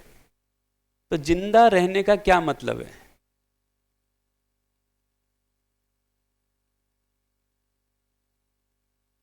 तो जिंदा रहने का क्या मतलब है? आहार हो गया, निद्रा हो गया, माने कंफर्ट हो गया, है ना, यानी सुरक्षा, भय हो गया, और फिर फाइनली रिप्रोडक्शन सिस्टम हो गया। जिंदा रहने की ये 4 जगह है। इसके अलावा जिंदा रहना बताइए। जिंदा रहना माने क्या? ये 4 नीड पूरी हो जाए तो जिंदा रहना कैसा रहता है? सुनिश्चित होता है ना, मेरे खाने पीने के। और ये जानवरों में भी दिखाई देता है। जानवरों में तो पशु में और मानव में ये एक समानता है। क्या समानता है? इसको थोड़ा इधर देख सकते हैं। जैसे पशु है और मानव है, दोनों के पास क्या है? दोनों के पास, इसको 4 विषय भी बोलते हैं, है ना। तो दोनों के पास 4 विषय हैं।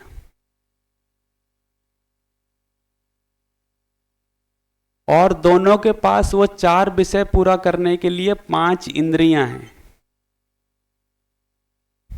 5 इंद्रियां समझते हैं?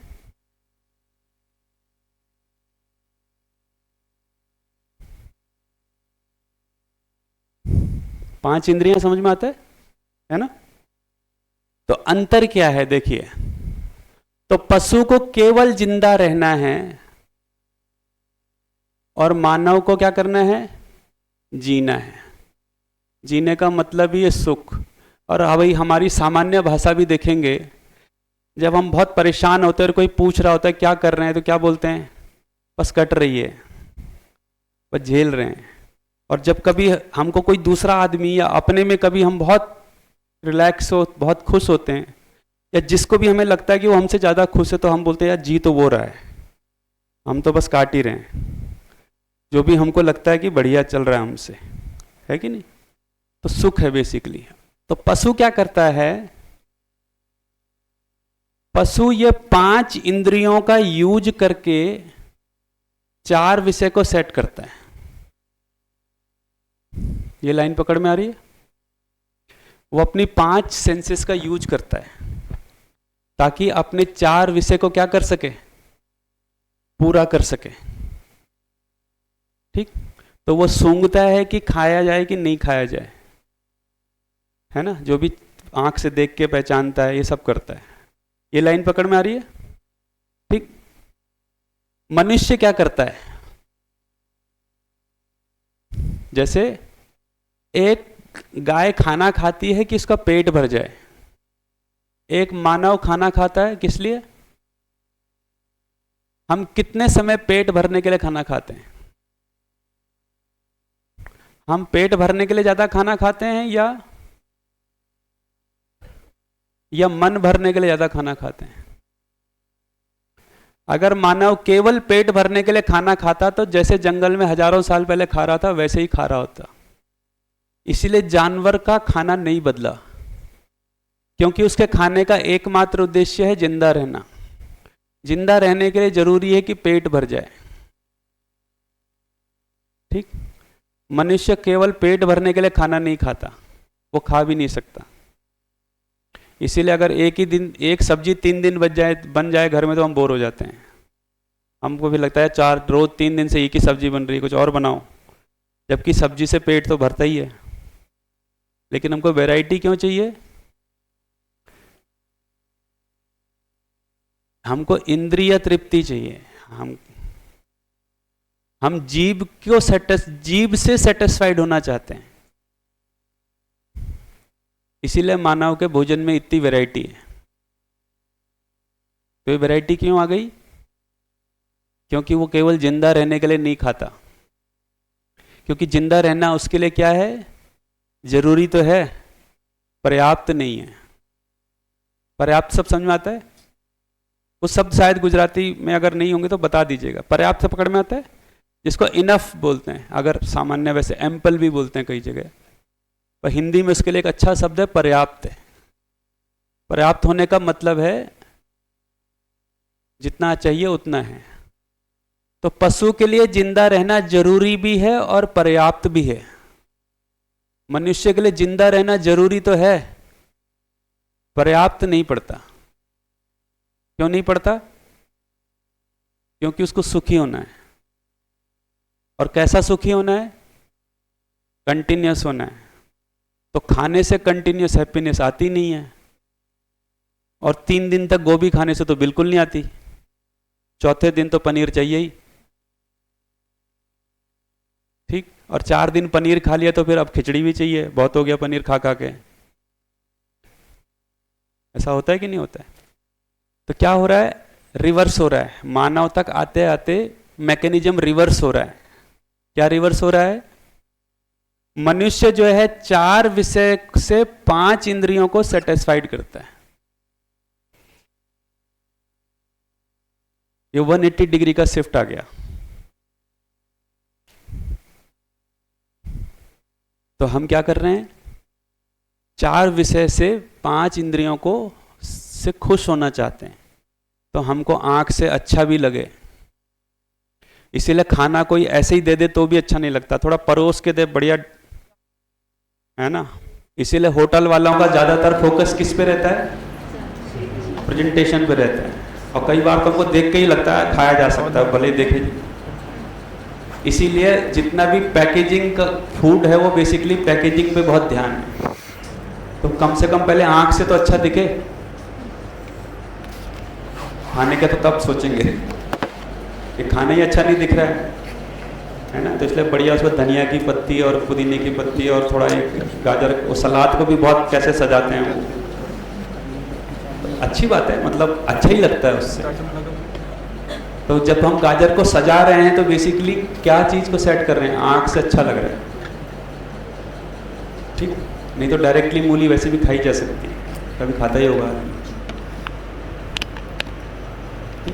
अब ये बात हम बच्चों के साथ कर सकते हैं? कर सकते हैं। बहुत सिंपल है, जो सामान्य दुनिया में नजर आती है। तो प्रॉब्लम क्या हो रही है?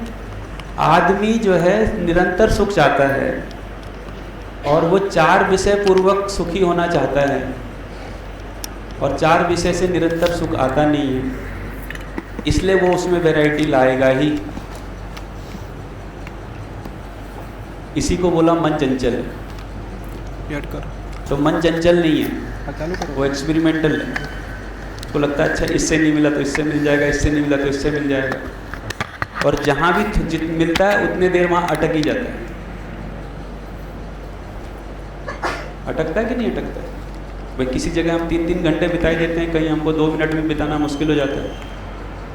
तो बेसिकली मन चंचल नहीं है। मन को कैसा सुख चाहिए? कंटिन्यूस। तो जो कुछ उसके सामने ऑप्शन आ रहे हैं, ये चार विषय के जो ऑप्शन आ रहे हैं, वो उसको लगातार क्या कर रहा है? एक्सपेरिमेंट कर रहा है। तो वो तो कोशिश कर रहा है कि सुख कैसा हो जाए? कंटिन्यूस हो जाए। समस्या इतनी है कि 4 विषय कंटिन्यूस हो नहीं सकते, कुछ भी कर लीजिए। भाई कितना देर खाना खाओगे और कितनी वैरायटी का खाओगे? ठीक, या कितना देर शरीर की ये जो आराम का मामला है, ठीक है, या सिक्योरिटी के कितने उपाय कर लोगे? परमाणु बम तक तो पहुंच ही गए हम। इसीलिए मानव का जो आहार, निद्रा, भय, मैथुन है वो लगातार परिवर्तनशील है। भाई हमारा खाना भी बदल गया, हमारी सुविधाएं भी बदल रही हैं, ठीक है, और हमारा जो है सिक्योरिटी सिस्टम भी लगातार बदल रहे हैं, और हमारा जो मैथुन के प्रति जो विचार है और उसमें लगातार प्रयोग तो मानव कर ही रहा है। तो ये प्रयोग क्यों कर रहा है? क्योंकि उसमें वो कोई ऐसी चीज ढूंढ रहा है जो थोड़ा कंटिन्यूस हो जाए। खेल तो केवल इतना ही है, ठीक। अब हम जो बच्चों को एजुकेशन दे रहे हैं, वो एजुकेशन से वो 4 विषय का ही तो पूरा करेगा। भाई पढ़ लिख करके क्या करेगा? नौकरी करेगा, नौकरी करके क्या करेगा? पैसा कमाएगा, पैसा कमा के क्या करेगा? इसी पे खर्चा करेगा। अब इस पे पहले ही इतनी रिसर्च हो चुकी है, अब इससे ज्यादा क्या करेगा वो? लेकिन करेगा तो है ही कुछ ना कुछ। इसलिए एक समय के बाद जो चीजें हमारे लिए इस 4 विषय के लेवल पे या शरीर के लेवल पे जो चीजें हमको सुखदायी लगती हैं, वही चीजें हमारे लिए फिर परेशानी का कारण बन जाती हैं। जैसे इतने साल मानव ने आहार पे इतना सारा खोजा, लेकिन सुख कंटिन्यूस नहीं हुआ, और मानव पूरी तरह से उसी में रिसर्च में लगा हुआ है। इसलिए आज आहार ही मानव के लिए सबसे बड़ी समस्या बन गया है। भारत में जब कम उत्पादन होता था तब कैंसर नहीं होता था। आज भारत में बहुत उत्पादन होता है और कैंसर भी बहुत होता है, और सबसे ज्यादा कैंसर कहाँ है? पंजाब में। और सबसे ज्यादा प्रोडक्शन कहाँ है?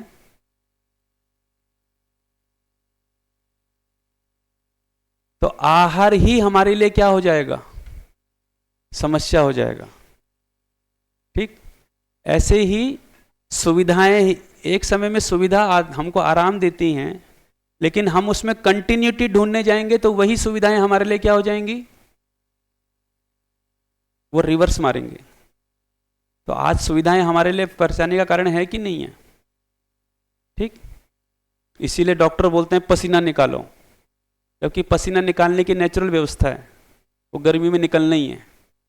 लेकिन हमने सुविधाओं को क्या कर लिया? इतना कंटिन्यू कर लिया कि फाइनली वो हमारे लिए परेशानी का कारण है, ठीक। आज पोल्यूशन है, और जैसे दिल्ली में एक समय में, अभी अक्टूबर, नवंबर, दिसंबर में जाएंगे तो आपको लगेगा कि मतलब एक आदमी वहाँ अगर बोलते हैं 1 घंटा खड़ा हो जाए तो 40 सिगरेट के बराबर धुआं पी जाता है बिना सिगरेट पिए। तो हम क्या करेंगे? जैसे जैसे इसी को, क्योंकि हमको सुख कंटिन्यूस चाहिए, और तो हम इसी को कंटिन्यू करेंगे। इसको कंटिन्यू करते करते करते करते वो रिवर्स में जाएगा। जैसे सुरक्षा को लेकर के हमने इतने प्रयास किए मानव ने, तो उसको लगा पत्थर के औजार बना के सुरक्षित हो जाऊंगा, फिर उसको लगा कि मैं बाढ़ करके सुरक्षित हो जाऊंगा, फिर किला बनाया, है ना, फिर तोप बनाई, फाइनली परमाणु बम बनाए। उसके बावजूद भी हम सुरक्षित महसूस करते हैं। इनसिक्योरिटी हमारे अंदर से नहीं गई, और जो सबसे ज्यादा परमाणु बम से लैस देश हैं उनके अंदर उतनी इनसिक्योरिटी। इसीलिए अमेरिका जो है अपने आप परमाणु बम बना के चाहता है दूसरे ना बनाए।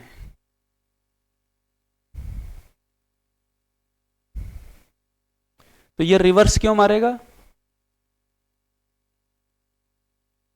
क्योंकि हम इसको कंटिन्यूटी में ढूंढ रहे हैं, इससे कोई कंटिन्यूटी ढूंढ रहे हैं, जबकि वो कंटिन्यू चीज है ही नहीं। ये ठीक हो गया? तो एक तो ये है। तो क्या करता है मानव? तो यहां से जाने के बाद फिर उसका ध्यान दूसरी जगहों पे जाता है, क्योंकि उसने सुख, तो मानव के सुख का पहला केंद्र किधर है? अच्छा, सवाल यह है कि इसको लेकर के बहुत बातें हुई है ना, इसलिए कुछ लोगों ने बोला है कि इसे छोड़ने से सुख मिलेगा। तो कई लोग बोलते हैं ना न्यूनतम कर दो खाना, कोई लोग खाना कम खाते हैं। पर सवाल यह है कि ये हमको आहार से सुख मिलता क्यों है, मतलब क्यों अच्छा लगता है? तो थोड़ा सुख को समझना पड़ता है। जैसे इसको दूसरे उदाहरण से समझते हैं। जैसे अभी हम सुबह नाश्ता करके आए हैं बढ़िया, और मतलब ऐसा तो नहीं था कि बहुत दुखी होकर किया होगा, और अगर हम बहुत ध्यान देंगे तो हमको कोई ऐसा भी बहुत खुशी नहीं हो रही थी। सामान्य रूटीन है, सुबह अभी दिन में हम भोजन करने जाएंगे ही, आराम से ही खाएंगे, पर ऐसा कोई फीलिंग नहीं आ रही होगी मतलब जिसको हम खुशी बोलते हैं। लेकिन आप उस आदमी के बारे में सोचिए जिसको आज से कुछ हजारों साल पहले, 10,000, 20,000, 50,000 साल पहले, कि वो सुबह शिकार के लिए निकला परिवार सहित या दल सहित, और उसके पास तो वैसा शरीर भी नहीं है शेर जैसा, हाथी जैसा। तो ऐसा तो नहीं होगा कि रोज शिकार करने जाएगा रोज ही मिल जाएगा। वो तो आज भी शेर को नहीं मिलता है जो इतना ताकतवर है। तो आदमी का तो शरीर वैसे भी उस लायक नहीं है। तो कभी मिलता होगा, कभी नहीं मिलता होगा, और कभी मिलता भी होगा तो 2-4, 10 गए थे, 2-4 तो उधर रास्ते में निपटते ही होंगे, है ना भाई? वो भी तो शिकार बनेगा ना, उस समय तो दूसरे तरह का ही माहौल था। तो उनके लिए भोजन क्या है? एक समस्या है। भाई भोजन मिलेगा कि नहीं मिलेगा, गारंटी नहीं है। और आज मिल गया तो कल मिलेगा कि नहीं मिलेगा, गारंटी नहीं है। तो जब मान ले जाए 10 लोग गए और 10 के 10 वापस आ गए, और शिकार के जो भी भोजन संग्रह करना था, चाहे वो मांस हो चाहे वो फल फ्रूट हो, वो भी संग्रह ही करने थे, वो भी एक प्रकार का। तो जब वो ऐसा कर पाते होंगे और जब वो खाते होंगे तो उनको जो खुशी महसूस हुई होगी, क्या वही खुशी हमको महसूस होती है? तो उनको क्यों हुई होगी?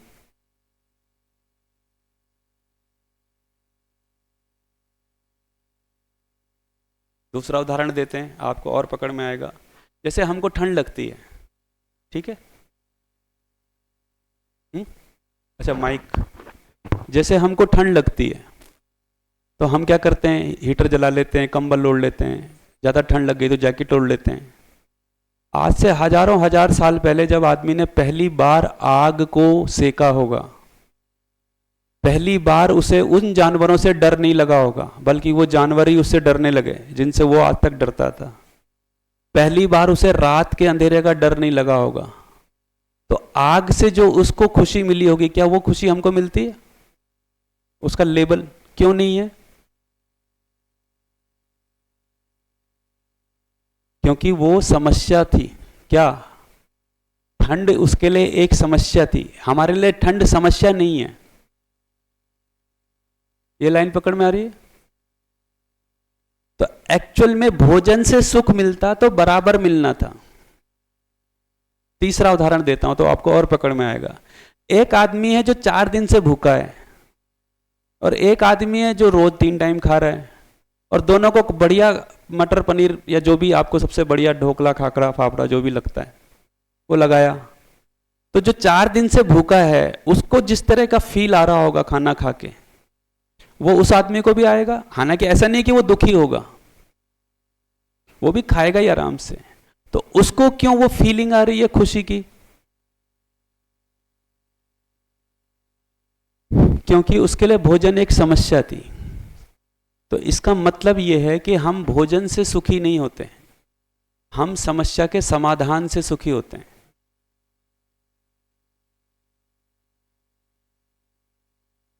तो जब तक मानव के लिए आहार, निद्रा, भय, मैथुन समस्या थी और हजारों साल रही है, तो उसका समाधान ने उसको कोई सुख दिया है। इसलिए हमारी गहरी मान्यता में बैठ गया है कि वस्तुओं से सुख मिलता है,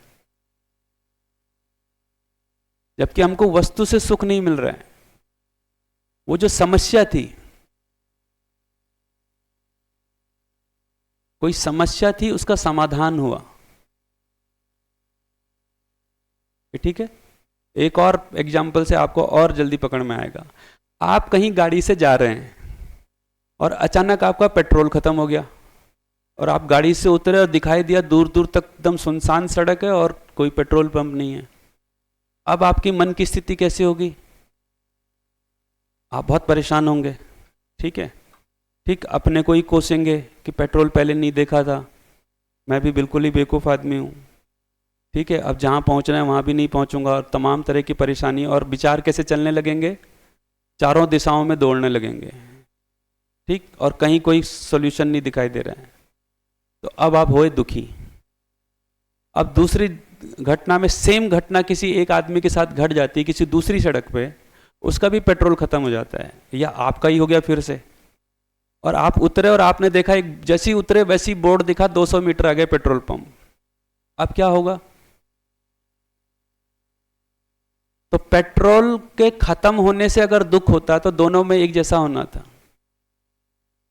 तो हम पेट्रोल के खत्म होने से दुखी थे कि पेट्रोल पंप के न मिलने से दुखी थे? क्योंकि घटना एक ही घटी। ठीक है, तो पेट्रोल पंप दिखने से मतलब समस्या का समाधान होने से। तो मानव समस्या के समाधान से खुश होता है। तो मेरे लिए कपड़े अब समस्या नहीं है, 4 जोड़ी यहीं रखे हुए, एक मैं पहन ही रखा हूं। ठीक है, 1-2 घर पे भी होंगे। तो अब मैं जब नया कपड़ा खरीदूंगा तो वो मेरे किसी समस्या का समाधान नहीं कर रहा हूं, इसलिए उससे वो फील नहीं आएगा जो किसी ऐसे आदमी को आएगा जिसके पास कपड़े नहीं थे और आपने उसको एक दिला दिया। इसलिए वस्तुओं से क्या होगा अब, लेकिन मेरे पास मान लीजिए खुश होने का मेरे को यही तरीका पता है कि कपड़े खरीदो, खाना खरीदो, गाड़ी खरीदो, और मैं खरीदते ही जा रहा हूं। फिर अंदर दिखाई दे रहा कुछ हुआ तो है नहीं, कुछ नया खरीद लिया, ठीक है, क्योंकि कपड़े मेरे लिए समस्या नहीं है। इसलिए कपड़ों से मेरे को वो खुशी नहीं मिलेगी जो किसी ऐसे आदमी को मिलेगी जो बेचारा बिना कपड़ों के जूझ रहा था। तो हमारे लिए अब 4 विशेष समस्या नहीं है, हमारे पूर्वजों ने इस पर बहुत मेहनत कर लिया है।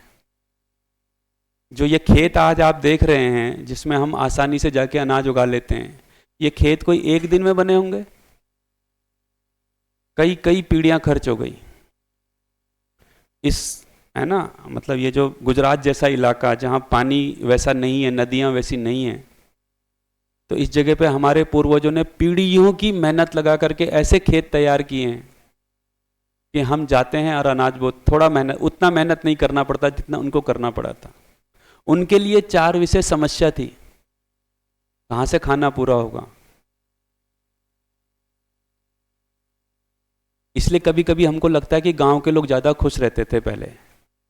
क्यों रहते थे? क्योंकि उनके लिए वो सब वो अपनी समस्याओं का समाधान कर रहे थे।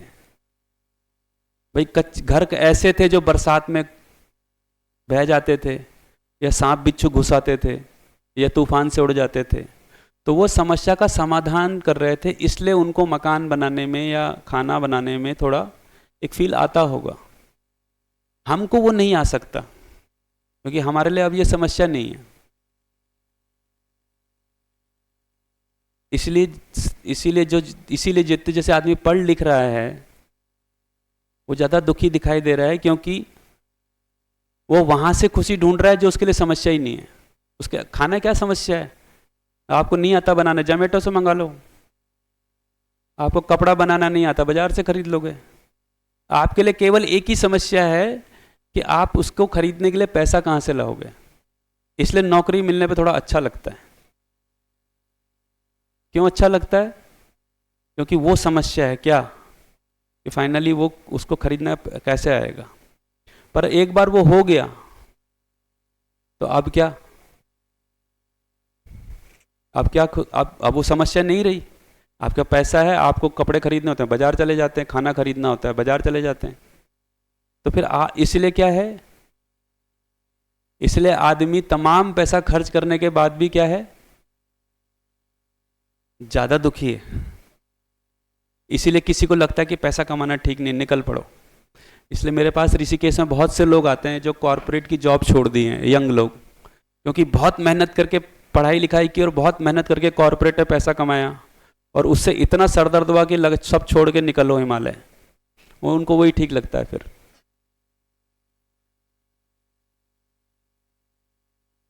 ये पकड़ में आ रहा है? तो हम भी बच्चों को क्या कर रहे हैं, जिंदा रहने की एजुकेशन या ट्रेनिंग दे रहे हैं। ठीक हो गया? जिंदा रहने का काम में कोई मुद्दा ही नहीं है, तो उनको हमें उससे कुछ आगे देना पड़ेगा। इसीलिए पुराने समय में टीचर के प्रति जो रिस्पेक्ट थी समाज में, बच्चों के अंदर भी, क्यों? क्योंकि वो पढ़ा लिखा के नौकरी के काबिल बना देता था और नौकरी से बहुत सारी समस्याओं का समाधान हो रहा था। भाई जैसे गांव में लोगों के पास खाने पीने को नहीं था मान, तो नौकरी से क्या हो रहा है, सुविधाएं आ जा रही हैं। सुविधा एक समस्या थी, अभी लगभग सुविधाएं सबके पास हैं। अब हमको बच्चों को इससे आगे की एजुकेशन देनी होगी कि नहीं देनी होगी? इसीलिए टीचर पहले के मुकाबले ज्यादा फ्रस्ट्रेशन में है, क्योंकि वो भी वही कर रहा है जो 50 साल पहले हो रहा था कि पढ़ लोगे लिखोगे नहीं तो भूखे मरोगे। ऐसा हमको बताते थे कि पढ़ोगे लिखोगे नहीं तो खाओगे क्या, ऐसा। ठीक है, अच्छा वो दिखता भी था एक समय गांव में, भाई जो थोड़ा नौकरी वोकरी करते थे उनका खाना पीना थोड़ा ठीक हो जाता था, रेगुलर हो जाता था, क्योंकि खेती बहुत डिस्टरबेंस थी, अभी भी है। लेकिन क्या अभी भी हम वही भाषा बोलें कि पढ़ोगे लिखोगे तो खाओगे क्या? और हम क्या कर रहे हैं, खाने पीने को ही लेके तैयार कर रहे हैं। तो हम बेसिकली कहां पहुंचना पड़ेगा? पहुंचना ये पड़ेगा। तो अब क्या हुआ, तो 4 विषय से मानव सुखी नहीं हुआ, तो मानव का ध्यान किधर चला गया? क्योंकि मानव के अंदर मैं का एक भाव बना रहता है, तो वो अपनी पहचान, जब उसका 4 विषय पूरा होता है तो उसके बाद वो इधर जाना शुरू करता है, मैं कौन हूं। ठीक, तो मैं कौन हूं, तो मैं अपनी पहचान के लिए उसके पास फिर क्या बचता है? तो उसके पास बचता है रूप। और ये आपने पढ़ा ही होगा, इसलिए इस पे ज्यादा चर्चा नहीं करेंगे। तो इससे इसके बाद वह इधर जाता है। ठीक हो गया? तो मैं 4 विषय पूर्वक भी सुखी होना चाहता हूं और मैं पहचान पूर्वक भी सुखी होना चाहता हूं, क्योंकि मैं कौन हूं यह सवाल मेरे अंदर हमेशा बना ही रहता है। ठीक, मेरी आइडेंटिटी एक बड़ी चीज है ना मेरे लिए। इसीलिए किसी भी सभा में, किसी भी जगह कोई आपको इग्नोर कर दे, कैसा लगता है ना? तो मैं हूं ये मैं हमेशा ही जानना चाहता हूं। ठीक, तो फिर उसके पास ये 4 चीजें बचती हैं। ठीक हो गया? लेकिन ये 4 चीजें भी कैसी हैं? ये भी डिसकंटिन्यू है ना? तो पहचान भी कैसी हो गई? डिसकंटिन्यू हो गई, वो भी फ्लक्चुएशन में है। ठीक, और सारी एजुकेशन ज्यादा से ज्यादा किस लिए है? या तो 4 विषय के लिए है, या समाज में अपनी पहचान बनाओ। कैसे बनाओ? बड़ा पद हासिल करो, ज्यादा पैसा कमा लो, ज्यादा बलवान होने का मतलब बेसिकली यहाँ पे जब बल बोल रहे हैं तो शरीर का बल का मतलब मेरा ही नहीं। अगर मेरे साथ 50 लोग इकट्ठे होते हैं तो ये भी मेरी पहचान है कि नहीं है? जो राजनीतिक संगठन है, धार्मिक संगठन है, ये सब भी मेरी पहचान है ना? तो कुछ ऐसा बल खड़ा करो, है ना? या आप ऐसा कोई रूप बनाओ। रूप मने मेरा ही रूप नहीं, फिर मेरे कपड़ों का रूप, मेरे घर का रूप, है ना? और मेरी गाड़ी का, मेरा मोबाइल का रूप कैसा हो? और वो सबके जैसा हो कि सबसे अलग हो, क्योंकि मेरा रूप, मेरे कपड़ों का रूप आपके ही जैसा हुआ तो फिर क्या पहचान बनी। तो यहां से मानव के पास दो झंझट खड़ी हो गई। क्या खड़ा हुआ? चार विषय में तो गया वो संग्रह की तरफ,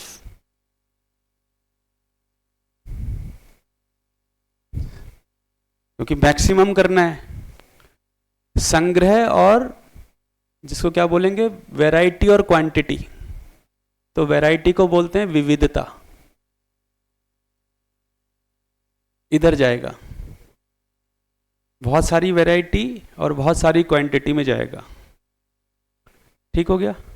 तो संग्रह में जाएगा, तो संग्रह में जाएगा तो क्या करना पड़ेगा? जब आप भी संग्रह करना चाहेंगे और मैं भी संग्रह करना चाहूंगा चार विषय में, तो हमारे बीच में रिलेशन इस्टेब्लिश हो पाएंगे कि नहीं हो पाएंगे? हमारे बीच में संबंध होगा कि संघर्ष होगा? संघर्ष ही होगा। और ये जो पहचान की बात है, तो मेरा रूप आपसे विशेष होगा तभी मेरी कोई पहचान है। अगर एक ही जैसा है तो फिर क्या पहचान है? मेरा पद आपसे कुछ विशेष है, कुछ अलग है, तो ही पहचान है। मेरा धन आपसे कुछ ज्यादा है, हम सभी करोड़पति हुए तो क्या पहचान हुई? ठीक है? तो यहां जो है, यहां आदमी विशेषता में चला गया। दूसरों से कैसे अलग हो जाऊं, दूसरों से कैसे ज्यादा हो जाऊं। अब मैं आपसे विशेष होना चाहता हूं, तो भी हमारे बीच संबंध बनेगा कि नहीं बनेगा? भाई मैं आपको अपने से छोटा दिखाना चाहता हूं ना, विशेष का तो यही मतलब है। मेरा रूप आपसे विशेष है, तो मैं आपको अपने बराबर मान रहा हूं कि आपको मैं अपने से छोटा मान रहा हूं। तो विशेषता के चक्कर में भी हमारे बीच में संबंध स्थापित नहीं होगा, संघर्ष स्थापित होगा। इसीलिए बोलते हैं कि जीवन एक संघर्ष है। ये ठीक हो गया? और मैं मूलतः, और मानव जो है मूल रूप से संबंधों में जीने वाला प्राणी है। मैं बिना संबंधों के कहीं नहीं हूं, कहीं भी नहीं। मेरा जन्म ही इस धरती पे दो मानवों के संबंध से हुआ है। मैं 15 साल, मिनिमम 15 साल किसी परिवार में रहता हूं, समाज में तो रहता ही हूं। जो लोग समाज छोड़ करके साधना में चले गए, उन्होंने वहां अपने संबंध बनाए हैं, उनके भी वहां संघ हैं, है ना, उनके संगठन होते हैं, उनके भी वहां बिना संबंध के मानव हो ही नहीं सकता। और इन दोनों जगह पे संबंध स्टैब्लिश ही नहीं होगा। और हमारी सारी एजुकेशन क्या है? या तो विशेषता के लिए है या संग्रह के लिए है। तो बताइए, ये बच्चे हमारी सुने कि नहीं सुने? इसीलिए दुनिया में जिन्होंने कुछ बड़े काम किए हैं, उन्होंने सबसे पहले अपने बड़ों की सुननी बंद करी। अगर दूसरी दृष्टि से देखेंगे तो भाई सब लोग घर छोड़ के निकल गए ना। क्यों? क्योंकि वो जीना चाहता है, मानव जीना चाहता है, और हमारे पास मटेरियली जिंदा रहने का है, और जिसकी वजह से हम भी दुखी थे। है? धन्यवाद। बताइए, यहां तक कोई सवाल हो तो बताइए। कुछ समझ में आ रहा है? कुछ पकड़ में आ रही है बात? क्या पकड़ में आ रही है? हमारा सारा ढांचा खांचा संग्रह पे और विशेषता पे टिका हुआ है। ठीक है? और या तो फिर सब कुछ छोड़ने पे टिका हुआ है, लेकिन विशेषता उधर भी है, विशेषता उधर भी है ना। मैं ऐसे पूजा करता हूं, मैं वैसे पूजा करता हूं, मेरा वहां भी ड्रेस का झगड़ा है सभी जगह। ठीक? तो विशेषता से आदमी मुक्त नहीं हो पा रहा है, और मैं दूसरे से विशेष बनने में जो हम उस फ्रस्ट्रेशन को झेलते ही हैं। इसीलिए हम कितना ही कर लें, हम रिलैक्स ही नहीं हो पा रहे हैं। मैं अपने रूप को कैसा सजा लूं कि जो मेरा सुख कंटिन्यूस हो जाए। तो क्या करूं मैं इसका मतलब? और ये रूप तो एक दिन बदलना ही है। मैं जैसा 20 साल में दिखता था ऐसा अब नहीं दिखूंगा, और आज जैसा दिख रहा हूँ वैसा कल नहीं दिखूंगा, ये फिक्स ही है। मेरे कपड़ा, मेरा गाड़ी, मेरा मोबाइल, ये सब कुछ क्या होने वाला है, धीरे धीरे नाश होने की तरफ जाने वाला है। और मैं चाह रहा हूँ कि मैं विशेष बना रहा हूँ। इसलिए शरीर को लेकर के जितना पैसा खर्चा अभी कॉस्मेटिक की दुनिया में और सर्जरी की दुनिया में हो रहा है, बहुत पैसा खर्च हो रहा है। और सबसे ज़्यादा पैसा खर्च हो रहा है कि हम जवान बने रहें। आपको ये बात पता है? अभी दुनिया में सबसे बड़ा इन्वेस्टमेंट हो रहा है कि हम क्या बने रहें, ये शरीर वो ना हो, क्या ये रूप नहीं बदले, रूप को कंटिन्यूस करना चाह रहे हैं। ठीक, मजेदार बात है कि रूप कंटिन्यूस हो ही नहीं सकता, कुछ भी कर लीजिए आप। लेकिन कुछ लोग काफ़ी वो इंजेक्शन वगैरह भी लगाते हैं कि कोई चाहता है झुर्रियाँ नहीं पड़े, कुछ कुछ करता है, कोई कुछ करता है। लेकिन मज़ेदार, वो सबके बस की बात भी नहीं है वो सब, क्योंकि उसके लिए फिर संग्रह करना पड़ेगा। आज प्लास्टिक सर्जरी का मिनिमम खर्चा 50 लाख रुपए है। ठीक है, उसके बावजूद भी ज़्यादातर जगह उसके साइड इफेक्ट ही देखने को मिलते हैं। ये ठीक हो गया? ये हमारी एजुकेशन की प्रॉब्लम है। क्या प्रॉब्लम है? मैं निरंतर सुख के लिए इस धरती पे आया हूं, ठीक है, और मुझे फंसा दिया किधर? संग्रह में और विशेषता में, और बहुत मेहनत करके फंसाया है। हम भी दुखी रहे, जाओ तुम भी दुखी रहो। ऐसा ही हम अपने बच्चों को, और क्या कर रहे हैं मतलब, जैसे हम अपने बच्चों को, अपने बच्चे में नहीं, स्कूल की बात नहीं कर रहा हूँ, जरूर मैं ये सभी घरों में भी क्या हो रहा है, हम क्या प्रेरणा दे रहे हैं बच्चों को, क्या प्रेरणा दे पाते हैं, क्या प्रेरणा दे पाते हैं कि आगे बढ़ो, है ना। दुनिया में नाम का क्या मतलब है भाई? सबसे बड़ा घर और सबसे बड़ी गाड़ी, या सबसे ज्यादा लोग आपके पीछे हो, सेलिब्रिटी हो जाओ, है ना। इसलिए हर किसी को, अभी सेलिब्रिटी होना एक समय में कठिन था, अभी वो सरल हो गया है। आपको केवल एक मोबाइल चाहिए और रील बनानी है, और वो रील बनानी है, लेकिन रील में भी आपको विशेष होना पड़ेगा। इसलिए आपको ऐसा रील बनाना है जो ज़्यादा विवादास्पद हो, कॉन्फ्लिक्टेड हो, ठीक। इसलिए जितना कॉन्फ्लिक्ट वाला वीडियो आप बनाते हैं उतने जल्दी आप क्या हो जाते हैं, वायरल हो जाते हैं। वहां भी तो विशेषता में आदमी कुछ का कुछ कर डालता है ना। अभी वो बेचारी कोई लड़की गिरफ्तार हो गई है हरियाणा में, एक लड़की लॉ कॉलेज में पढ़ रही थी, वो रील बनाती थी। अब रील बना रही है तो, लेकिन रील तो हजारों ही लोग बना रहे हैं। अब हजारों लोगों में मेरे पे लोग कैसे ध्यान जाए, तो उसने उसमें 5-10 बढ़िया गालियां इस्तेमाल की। फिर सबसे बढ़िया कंटेंट है, आजकल मुसलमानों के खिलाफ कुछ बोल दो तो वैसे ही वो बढ़ जाता है, रीच बढ़ जाती है। तो उसने पहले 5-10 बढ़िया गालियां दी, जो सामान्यतः लड़कियों के मुंह से अपेक्षित नहीं होती। वैसे तो किसी के मुंह से नहीं है, पर ऐसी हमारा अभ्यास नहीं है, ठीक है। और उसके बाद उसने फिर 2-4 गालियां मुसलमानों को दी, तो उसके बाद वो वायरल हो गया, मामला वायरल हो गया, तो किसी ने उसे गिरफ्तार कर दिया, लेकिन वो वायरल तो हो ही गई है। तो हर जगह हमको विशेष बनने के लिए जो स्ट्रगल करना पड़ रहा है, और हर जगह हमको संग्रह के लिए जो स्ट्रगल करना पड़ रहा है, यह हमारी जान निकाले दे रहा है। यह हमारा तनाव, हमको हमेशा तनाव में बनाए रख रहा है। और ये हमने जो, इससे हमारे अंदर भय पैदा होता है, क्योंकि मैं संग्रह कर रहा हूं, दूसरा भी तो भय होगा कि नहीं होगा। और ये भय ही हम बच्चों में ट्रांसफर कर रहे हैं। इसलिए जैसे जैसे बच्चा पढ़ाई लिखाई में आगे बढ़ता है, वैसे वैसे उसका भय भी बढ़ता चला जाता है।